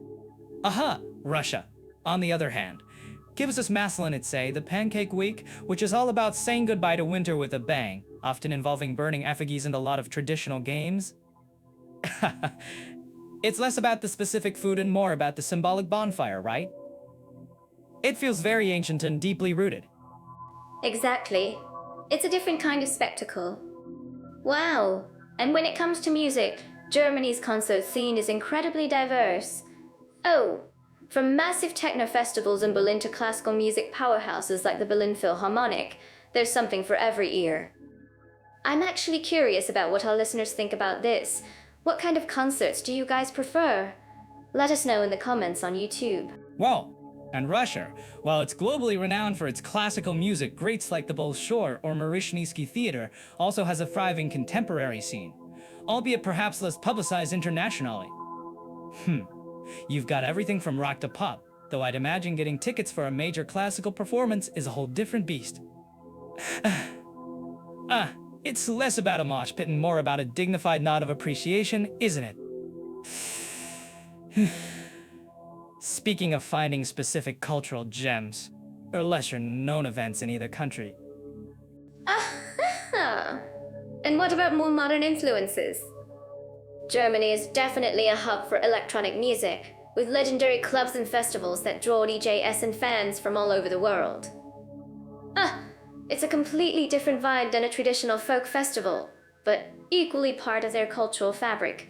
It's like they perfected both the ancient and the avant-garde. Well.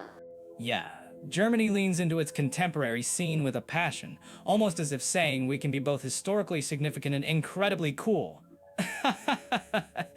Russia, I think, is still heavily defined by its classical arts legacy on the global stage, though locally, the youth culture is vibrant and dynamic. But if you asked 100 people to name a Russian festival, 99 would probably say something about ballet, wouldn't they? That's true. It certainly does. Well, but regardless of whether you're into the structured party of Oktoberfest or the grand spectacle of a Russian ballet, both countries offer a vibrant calendar of events. You just have to know where to look. And what to expect. You wouldn't go to a German folk festival expecting a solemn, quiet affair, would you? And you probably wouldn't go to a Russian classical concert expecting to crowd surf. Though, given Mira's past dance experiences, I wouldn't put it past her to try. Oh! Hey, my dance moves are expressive, Leo. And if you want to see more of our expressive insights, you know where to find us on YouTube. So, whether you're looking for organized revelry, artistic grandeur, Germany and Russia definitely deliver a full cultural calendar. Just don't forget your comfortable shoes or your opera glasses. Ooh! Speaking of diving into new cultures, let's talk about something truly brave learning a new language. Specifically the adventures of mastering German and Russian. I mean, my brain usually just goes, oui, when faced with new sounds, but these too, wow. Mira, your brain going wee usually translates to you trying to order a coffee and accidentally asking for a small horse. But you're right, German and Russian to formidable linguistic mountains. Let's look at the opportunities and ease of learning the local language. Exactly. Oh, no, Germany. Everyone knows Germany is, well, German. You see those long, glorious words that look like for smaller words glued together? Well, it's like linguistic jigsaw puzzle, but the pieces keep multiplying. But seriously, there are tons of language schools, especially in cities like Berlin or Munich, and they're really well organized. Well organized like everything else in Germany, I suppose. You can almost hear the grammar rules marching in unison. But you're right, the infrastructure for learning German is top-notch. From Goethe Institute to private academies, you're spoiled for choice. Though I always wonder if native speakers secretly enjoy watching foreigners wrestle with the cases. Ooh, it's like their national sport. I'm certain that all listeners living in Germany would agree with me, wrestling with grammar is a true rite of passage. But the immersion opportunities are great. You hear it everywhere, you have to try and speak it. And honestly, Germans appreciate the effort, even if you just manage to string together HM or CHT on beer bit. That's usually my starting point. Oh, I was just about to ask that. Your typical starter phrase. Of course it's about beer. Now, shifting gears from precision engineering and language to, let's say, a more fluid approach to Russia. Wow, that Cyrillic alphabet alone feels like a secret code you need to crack before you even get to hello. Wow, you're not wrong, Leo. Learning Russian feels like unlocking an ancient treasure chest with hieroglyphs on it. But hey, it's also so rich and expressive. And just like Germany, Russia has a strong tradition of language education. Moscow and St. Petersburg offer many schools, though sometimes finding English-speaking teachers can be a little an adventure.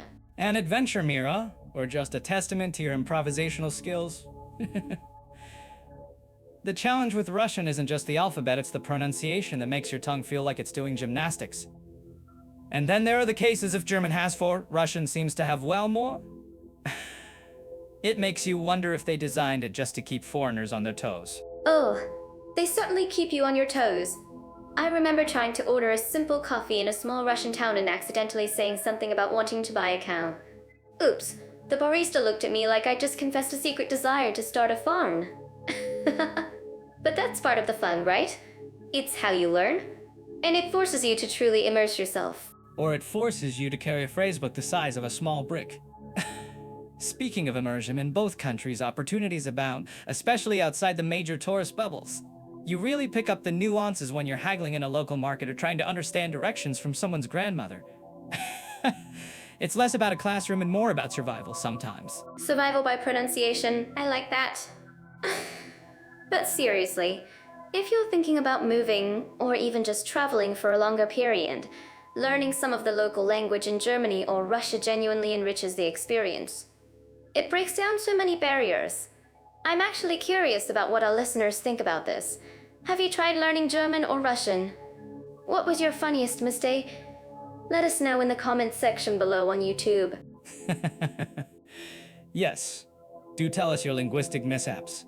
We won't judge, Mira's got plenty of her own. Aha!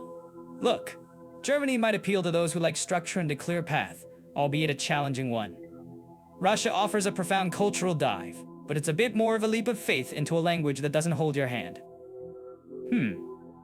Either way, you'll come out with a stronger brain and some truly bizarre anecdotes. And if you're struggling to find the best language resources or schools, remember to check out Jetoff AI. They've got some great information that can help guide you through the linguistic wilderness. Because every word learned is annued or opened. Oh, you know, when we talk about just getting around, it feels like we're always thinking about the physical journey, right? But for women, especially when traveling alone, there's another kind of journey, the one where you're constantly assessing. Am I safe here? Am I safe here? So let's explore that today, focusing on safety and comfort for women travelers in Germany and Russia. I mean, it's not just about getting from point A to point B, it's about feeling at ease, from the minute you step out your hotel or until you're back in bed. Feeling at ease is a luxury, Mira. I'm usually just hoping my wallet stays where I put it. But you're right. For women, it's a whole other ballgame. Germany, for instance, generally has a reputation for being quite orderly and safe.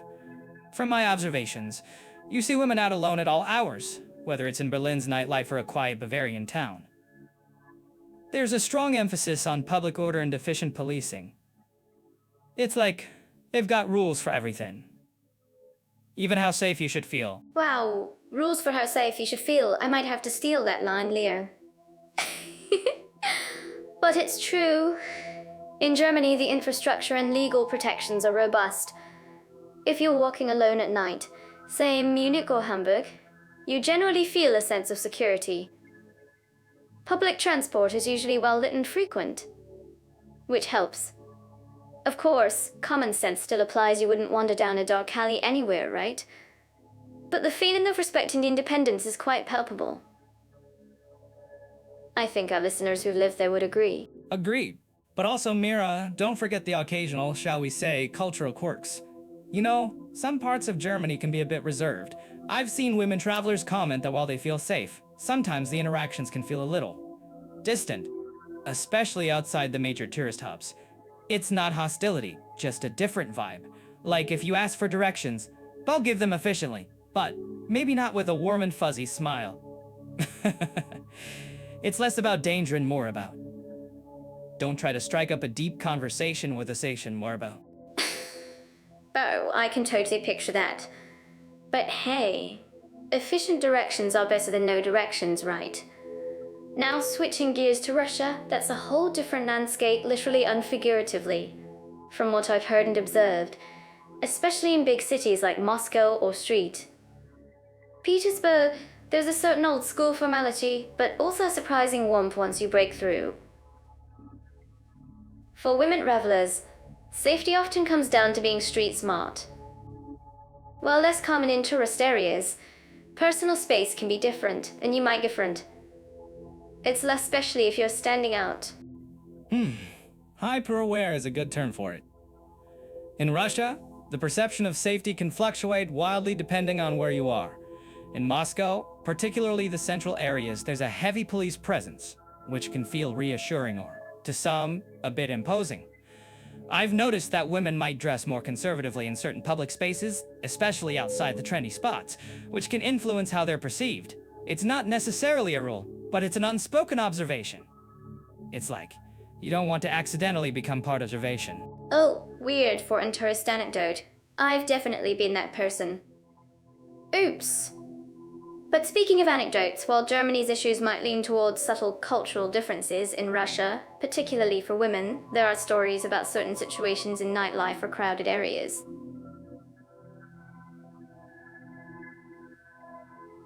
Not necessarily violent crime, but more like persistent unwanted attention. It highlights the importance of going out with friends or using reputable taxis. It's not to say it's inherently unsafe, but it definitely requires a higher degree of vigilance than, say... That's a very fair point, Mira. It's less about the danger lurks around every corner stereotype and more about understanding the local nuances. In Russia, getting help if you need it might also be a bit more challenging due to language barriers outside of tourist zones. In Germany, most people, especially younger generations, speak at least some English, which offers a safety net. In Russia, you might find yourself miming hell. I've lost my hotel key and my phone is dead.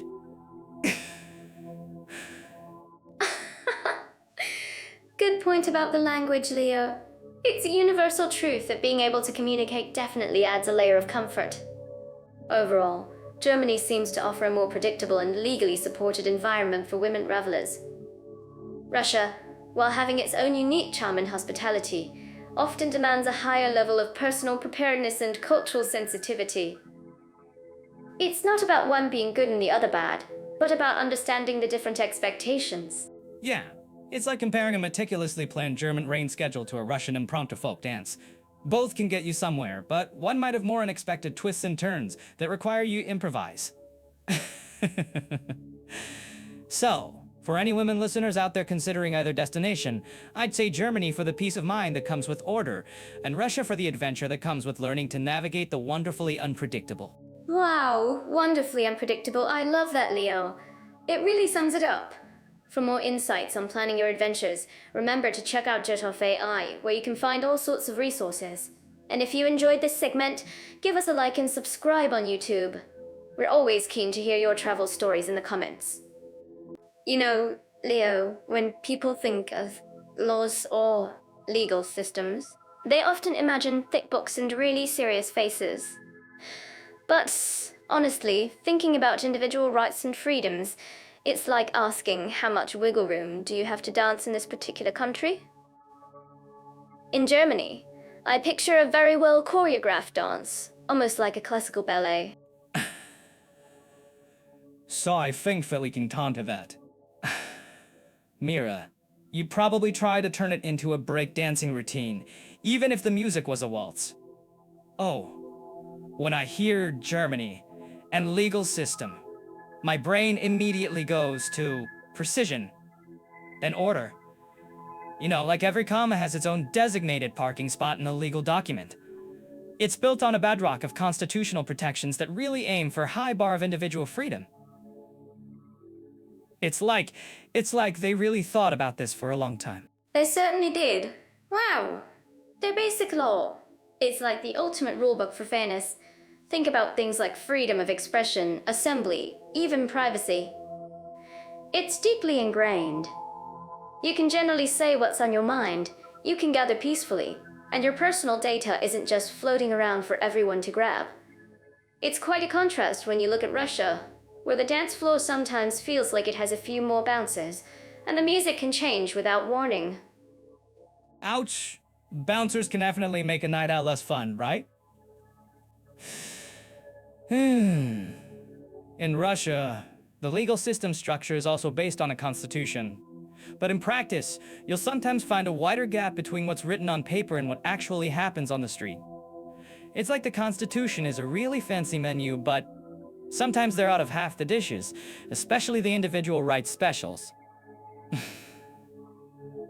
Free speech, assembly, and even association can come with significant limitations.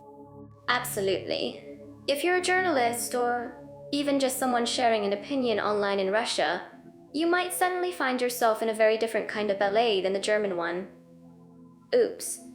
It's less about expressing yourself freely and more about staying within unspoken lines. I'm actually curious about what our listeners who've spent time in Russia think about this. Do you guys agree? Or did you find it a completely different experience? Let us know in the comments section on YouTube. We love hearing from you. Just make sure your comment isn't too expressive if you're writing from certain locations. On a more serious note, in Germany, the judiciary is truly independent, which is crucial. If someone messes up your rights, you generally have a clear path to seek justice. It's not a perfect system. Nowhere is, but the intent and the framework are strong. Meanwhile, in Russia, the state has a much stronger influence on the courts, which can make things unpredictable.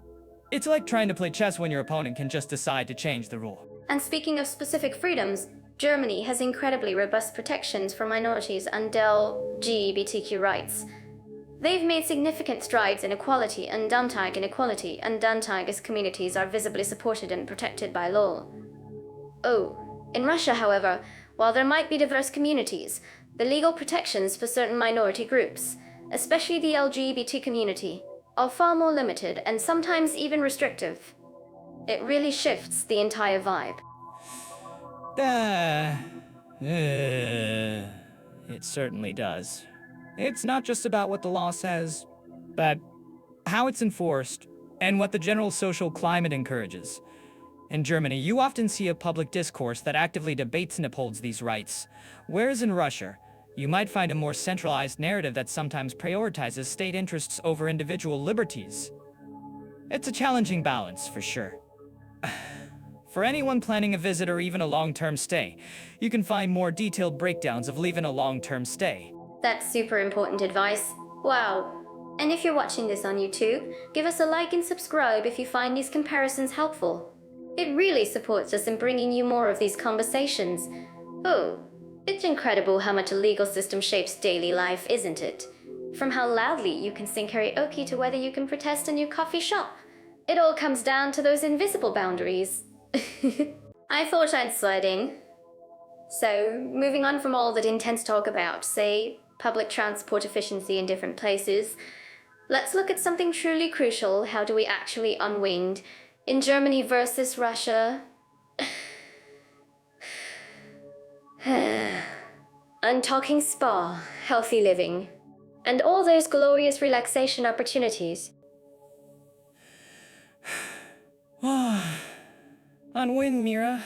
I picture you trying to relax in a German thermal bath, and then spontaneously breaking into a K-pop dance. Well, Germany, though, they're serious about their wellness, aren't they? You've got your Dermen and Kuro, RTE. Sounds like places where even the water has a strict schedule.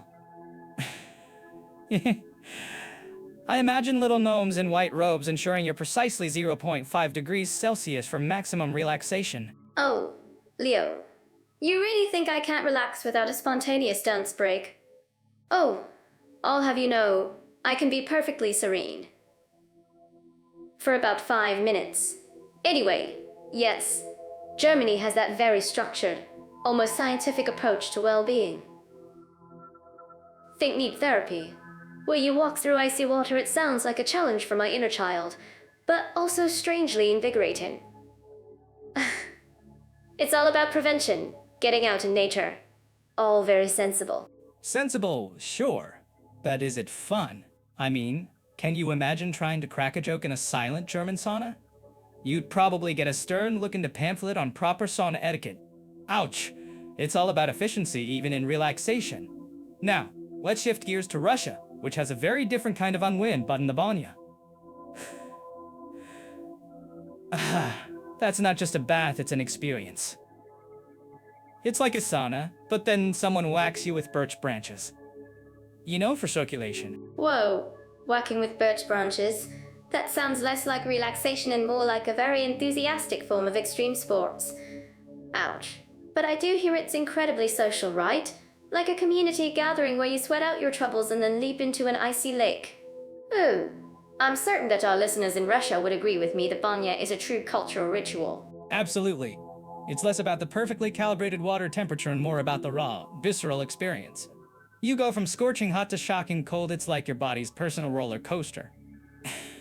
And then there's the dacha culture, which is their equivalent of a country house. It's not about luxury, it's about gardening, picking berries, maybe building a small fire, and escaping the city. It's a very grounded kind of healthy living, away from the hustle. So, Germany's saying, here's a timetable for your wellness. And Russia's saying, here's a birch branch in the lake. For healthy living, Germany really embraces the outdoor vibe, hiking in the Black Forest, cycling through pristine landscapes. It all feels very organized, very clean. Do you guys agree with us? What do you find more relaxing, structured wellness or a more, shall we say, rustic approach? I think the German approach aims for peak physical tone-up, while the Russian way feels more like a spiritual cleansing, almost a test of endurance. I've heard stories about people in Russia forming walrus clubs, and swimming in icy rivers in winter. Wow, my idea of healthy living involves a well-made coffee and minimal frostbite. But hey, both definitely get you moving. If you're looking for more details on these countries, check out Jeddah. They've got all the travel info you need, without the birch branches. Leo, I bet you'd complain about the lack of espresso in Albania. Oops. But for healthy living, both countries also have their natural remedies and traditional practices. Germany leans into its thermal springs and sanatoriums almost like a medical prescription for relaxation. Boom. And Russia, with its vast wilderness, offers something unique. Maybe it's just the sheer quiet that makes you feel healthier. It's the quiet, or the sheer terror of falling through ice. But you're right. The landscapes definitely play a role. Germany's tidy forests and well-marked trails make nature feel very accessible, very inviting. In Russia, the scale of nature is just immense. Lake Baikal. The Siberian wilderness, it feels like you could get lost for weeks and emerge a new, slightly wilder person.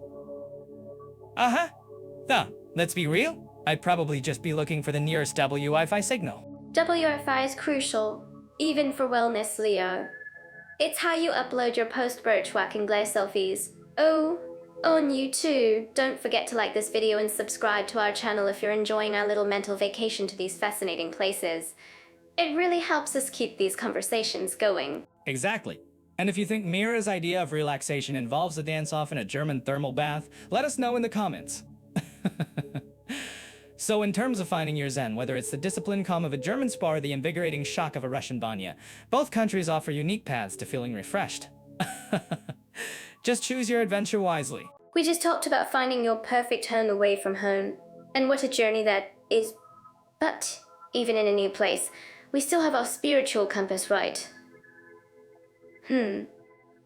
So, let's look at how Germany and Russia stack up when it comes to opportunities for religious and spiritual needs. I mean, it's not just about finding a good coffee shop, Leo. It's about finding your soul's happy place too. Mir. Always thinking about the deeper stuff, but you're right. It's not all about the perfect latte though that helps, huh? When it comes to Germany, it's a land that's historically pretty Christian, with a big split between Protestants and Catholics. But here's the kicker. A lot of Germans these days are more into their weekend hikes than weekly sermons, The country is quite secular, so while churches are everywhere, often stunning architecturally, actual regular attendance isn't what it used to be. That's true, but still, freedom of religion is a huge deal there, right? Wow. You see mosques, synagogues, Buddhist temples popping up, especially in big cities like Berlin or Hamburg. And they even have this thing called church tax, where if you declare yourself Christian, a small part of your income goes to your church. I find that fascinating. It's like a direct debit for your karma. Karma direct debit. I like that, But it's optional. You can opt out and many do. If you don't declare a religion, no church tax, simple as that. From an observational standpoint, Germany is very good at integrating various communities. Muslims, for example, have established large communities and built impressive mosques. It's definitely a place where you can find your niche, whether you're into an established religion or searching for more new age spiritual growth like yoga studios or meditation groups. Oh, I'm certain that our listeners living in Germany would agree with me. There's a real sense of personal choice there. You can be openly spiritual or totally secular, and it's generally accepted. It feels very modern in that sense, don't you think, Leo? Ben, it's definitely modern, but perhaps a bit clinical sometimes. Very organized, very by the book, even in spirituality. Now let's pivot to Russia, where things have a different flavor. Here, the dominant force is the Russian Orthodox Church.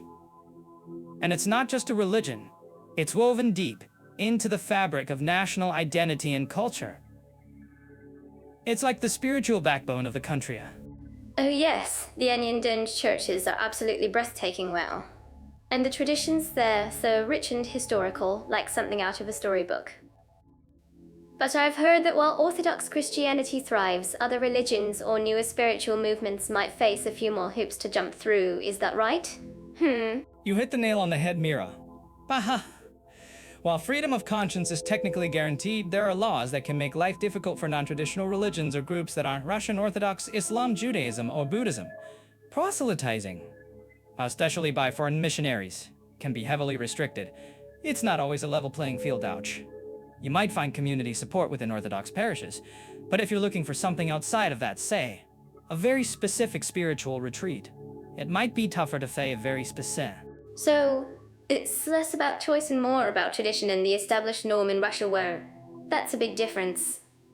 I mean, if you're a devout Orthodox Christian, Russia offers a profound spiritual journey. But if you're a yoga enthusiast hoping for a quiet ashram, you might have to search a bit harder, right? Precisely, it's not to say you won't find spiritual practices outside Orthodoxy, especially in larger cities like Moscow or St. Petersburg, but they might operate more discreetly. In Germany, you can openly advertise your cosmic energy cleansing workshop without a second glance, haha. In Russia, you might get a few more questions, or perhaps an official's raised eyebrow, if you try the same. My personal observation, of course, not an official advisory. An official's raised eyebrow, I can just picture it. And you go, for our listeners who are thinking about visiting or even moving, it's so important to understand these nuances. It's not just about where you can visit a church or temple, but how that faith or spiritual journey integrates into daily life, and what support systems are in place. If you're passionate about a particular spiritual path, I'm actually curious about what our listeners think about this, please. Let us know in the comments below deep-rooted Germany, or the deep-rooted traditions of Russia. That's a great question, Mira. I mean, both approaches have their merits. Germany offers a broad array of spiritual choices, almost to the point of a spiritual supermarket, where you pick your preferred path, aha? Russia, on the other hand, offers a powerful unifying spiritual experience if you align with its dominant faith, a profound sense of continuity in history. But if you're someone who likes to, say, invent your own spiritual path involving interpretive dance with squirrels, Germany is probably where you'll find your people. Oh, Leo, you're too much. Oh, Leo, you're too much. You're too much. Interpretive dance with squirrels. I'm sure someone out there is doing it. And Germany would welcome them with open arms. So whether it's a centuries-old cathedral or a quiet meditation class, both countries offer something. It just depends on the flavor of your spiritual journey, right? Alright, so since we were just talking about how different countries handle, well, everything, let's dive headfirst into something equally complex and incredibly important: social equality, respect for minorities, and diversity. And our first stop on this journey is Germany. Germany, the land of punctuality and, apparently, very organized diversity. You'd think they'd have a spreadsheet for everything, including which minorities are being respected the most. I'm certain that our listeners living in Germany would agree with me, probably while filing a form. But seriously, Germany has really put in the work on this, haven't they? Well, Germany has some robust anti-ceramic laws, for instance. They've really made strides in integrating various communities, especially with, recent refugee movements. It's like they're trying to build a really big, colorful puzzle, and everyone gets a piece. Oh, I'm actually curious about what our listeners think about this. Do you guys feel the inclusivity on the ground? Building a puzzle, you say? I bet they have a very precise instruction manual for that puzzle, too. But it's true. You see a lot of efforts in Germany to make sure different groups feel, well, included. Though let's be honest, every country has its moments where people clutch their pearls or their steins when something new pops up. Ouch. It's not always sunshine and rainbows when you try to merge vastly different cultures, is it? No, it's definitely not always familiar. That's for sure. They do have initiatives for integration, language courses, and efforts to combat xenophobia, which is important. It's like they're constantly trying to level up their social harmony game. It's admirable to see a nation so committed, even when the road gets a bit bumpy. Speaking of bumpy roads and different paths, let's will our little diversity mobile over to Russia. Whoa! Now Russia, with its vastness and many ethnic groups, has a completely different approach. It's like comparing a meticulously pruned German garden to, well, a very, very large Russian forest where everything sort of grows where it wants, but also maybe sometimes gets told where it should want to grow. Oh, Lear, your analogies. Whoa, but you're right. Russia's history with diversity is, let's say, layered. They have over 190 ethnic groups officially recognized, which is a huge cultural mosaic, but the emphasis often leans towards a unified Russian identity. Oh, it's a different kind of unity, isn't it? One that can sometimes make it challenging for distinct minority voices to be heard as loudly as they might want. Exactly. And when it comes to things like LGBT rights, it's a very different picture from Germany. Ouch! In Russia, legislation has actually restricted expressions of non-traditional sexual relations, which, from an outsider's perspective, can feel like a step backward for social equality. It's like trying to tell a joke in a room where half the audience isn't allowed to laugh. I'm certain that our listeners living there might have some thoughts on that, if they're allowed to share them without consequence. Yes, that's a crucial point. While major cities like Moscow and St. Petersburg might have a more visible, albeit often discreet, LGBT community, the legal framework and broader societal attitudes can be quite restrictive compared to Western Europe. It's less about celebrating differences and more about, well, tolerating them, often quietly. And with freedom of expression, that's another area where the two countries diverge. Whoa! In Germany, while you can't deny the Holocaust or incite hatred, you generally have a broad range of expression. In Russia, there's more caution, especially around political topics or anything that might be seen as discrediting the state. It's like they're playing a very serious game of don't step on the crack, but the cracks are everywhere. That's a good way to put it, Leo. So, while Germany strives for active inclusion and legal protection for minorities, Russia has this vast internal diversity, but with a strong central narrative that can sometimes overshadow individual or group identities. Both countries are grappling with how to balance national unity with celebrating myriad differences, but they're doing it in very distinct ways. Indeed, one is trying to iron out every wrinkle in the social fabric, and the other seems to be saying the wrinkles add character.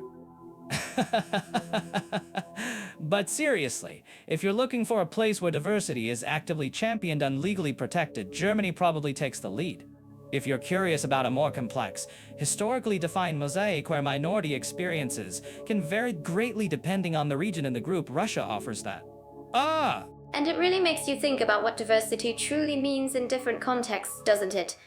Oh, it's not just about the number of different groups, but how much space each group is given to express itself and thrive. We'll be talking about these details more on Jet Off AI, of course, for anyone planning a move or even just a visit to either country. You can find more related articles there. Yes, Jet Off AI, your guide to navigating all the wonderful, absurd, and sometimes complicated realities of international living. And if you like this comparison, make sure to hit that like button on YouTube and subscribe so you don't miss our next deep dive into global peculiarities. We'd love to hear your thoughts in the comments too. All right, diving into the world of numbers, taxes, and future dreams for long-term immigrants. Our focus today, Germany and Russia. It's a fascinating comparison, isn't it? Oh, Germany and Russia. I bet the paperwork in Germany alone could build a new continent. My mind's already conjuring images of stern-faced accountants. Wow. You're not wrong about the paperwork, but let's look at Germany first, you. Their system for long-term immigrants is quite comprehensive. For taxation, it's a progressive income tax, meaning the more you earn, the more you contribute. But that money goes right back into a robust social security system for health pensions, unemployment, you name it. It's like paying for a really good, all-inclusive resort. Except it's for your entire life. The German efficiency. I can already see the perfectly indexed tax folders. Wow. I'm certain that our listeners living in Germany are nodding along right now, perhaps even organizing their own tax receipts as we speak. But really, do you ever wonder if they have a special tax for people who don't sort their recycling correctly, Because I'm sure someone's checking. Oops, knowing them, it wouldn't surprise me, Speaking of contributions, their retirement system is built on those payments. You contribute for a certain number of years, and then, poof, you get a pension. Ooh. It's designed to be a pretty solid safety net, ensuring you're not left out in the cold after decades of work. Poof, she says like it's a magic trick. More like poof that goes into the chunk of my paycheck. Now where's my gold watch ouch? But I get it. It's about stability. I guess it beats my retirement plan of winning the lottery every other Tuesday hum. And do they really roll out the red carpet for you when you're 67? Or do they just hand you a manual on how to assemble your own retirement life? It's more of a very detailed manual, I assure you. But in all seriousness, for social rights, Germany is quite impressive. Once you're in the system as a long-term immigrant, you have access to mandatory health insurance, unemployment benefits if you lose your job, and even child benefits like Kindergeld. Ooh. It's a pretty strong social safety net. It really makes you feel supported. You guys agree with us on this? If you're experiencing it firsthand, let us know in the comment, YouTube. Yeah, I mean, compared to some places where the social safety net is just a piece of string in a prayer, Germany sounds like a reinforced concrete bunker. But wait. I want to add something there. What about trying to navigate all that in a language you're still learning, huh? I imagine that's where the real adventure begins, trying to explain your life story to a bureaucrat through a translation app. Oh, absolutely. That's a whole other podcast episode. But now, let's pivot to Russia, shall we? It's a completely different landscape. Well, when we talk about taxation, Russia famously has a flat income tax rate for residents, usually around 13%. So whether you're a high earner or starting out, it's the same percentage. It's much simpler in theory, right? Simpler in theory, more complex in practice. I imagine. A flat tax sounds like a relief after Germany's progressive layers, but then you wonder what's not being covered by that home. It's like a fast food menu. Everything seems straightforward until you realize you're still hungry 5 minutes later. That's a perfect analogy, Leo. Aha! Now, for retirement, Russia has state pension system, but benefits tend to be lower. And the pension age has recently been raised. Many people, especially long-term immigrants, often rely on private savings or other forms of income for their golden years. It's not as extensive a safety net as in Germany. So the retirement plan in Russia is basically hope for the best and start saving at birth. Ouch. I'm imagining a life where everyone's side hustle is planning their own retirement party, just to make sure it happens.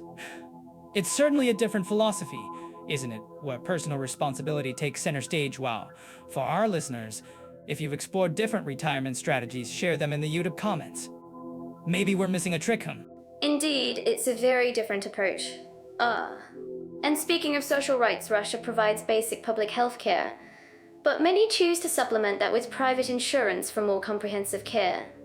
Maternity benefits and some child support are available, but the overall social safety net isn't as robust as in Germany. Access can also be more complex for immigrants without official employment or clear pathways. So I think that we can park for that. So if Germany is the meticulously built high-rise apartment with all the amenities, Russia is more of a charming rustic cabin where you might need to bring your own blankets.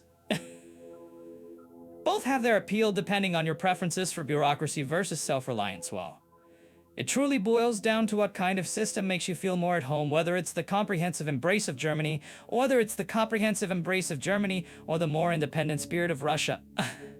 And for those curious about the nitty-gritty, remember you can always dive deeper into the Alright, Leo. Since we've dissected everything from economies to coffee-fueled mornings, let's zoom in on something truly captivating: how well these countries satisfy the most peculiar passions.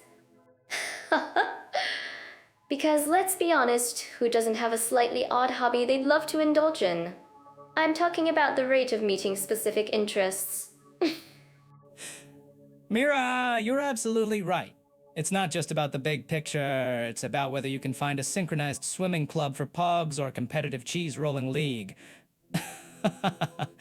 Speaking of peculiar passions, I once saw a guy in Germany meticulously polishing his garden gnomes. I'm telling you, the dedication was astounding. Wow! Germany, with its reputation for precision and organization, seems like a place where every niche and arrest, no matter how obscure, probably has its own perfectly structured club. Oh, I was just about to ask that. Germany definitely has a vibe of, there's a club for everything, and it has rules. And it has rules.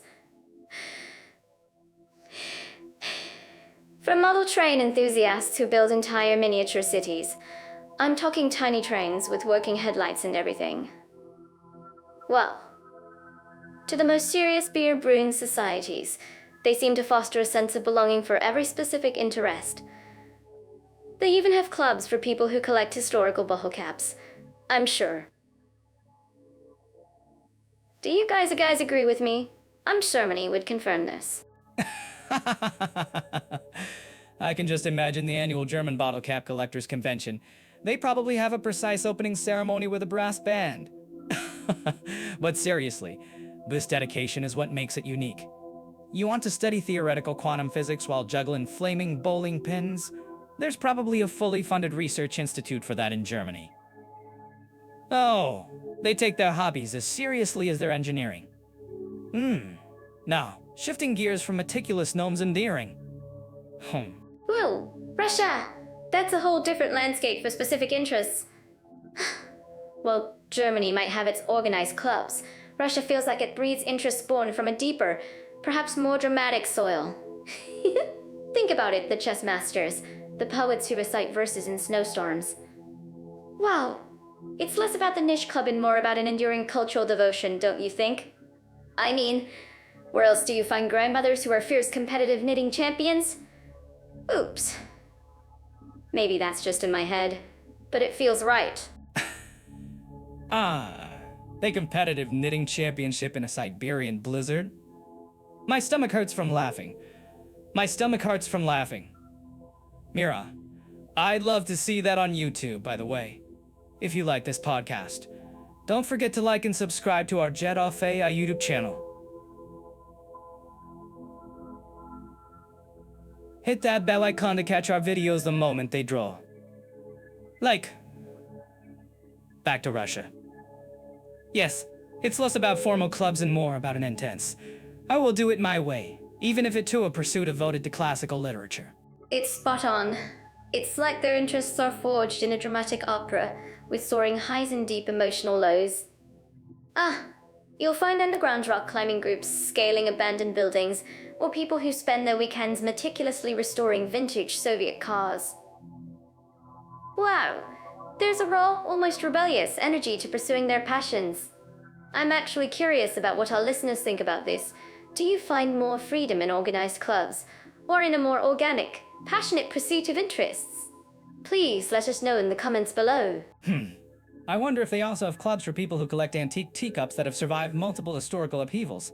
The resilience of their interests almost matches the resilience of their history. You know, you mentioned cultural devotion earlier, and I think that's a fantastic way to put it. In Russia, the arts, ballet, classical music, theater aren't just hobbies, they're woven into the fabric of national identity. Whoa! It's like everyone has a secret passion for Tchaikovsky, even if they're also training for a ski. Yes, a strong man lifting a piano while humming Swan Lake. That's the image that comes to mind now. So, if you're looking for organized, precise hobby clubs where you can meticulously categorize your collection of obscure minerals, Germany's your spot. If you want to dive deep into a passion with a dramatic, almost soulful intensity, perhaps learning to play a traditional instrument or becoming a grandmaster chess player in a smoky backroom, then Russia offers that unique environment. Precisely. It's not about one being better than the other, but about the flavor of the passion. Whether it's the German efficiency in their hobbies or the Russian soul in their pursuits, both offer unique ways for enthusiasts to meet their specific interests. You just have to pick your preferred intensity.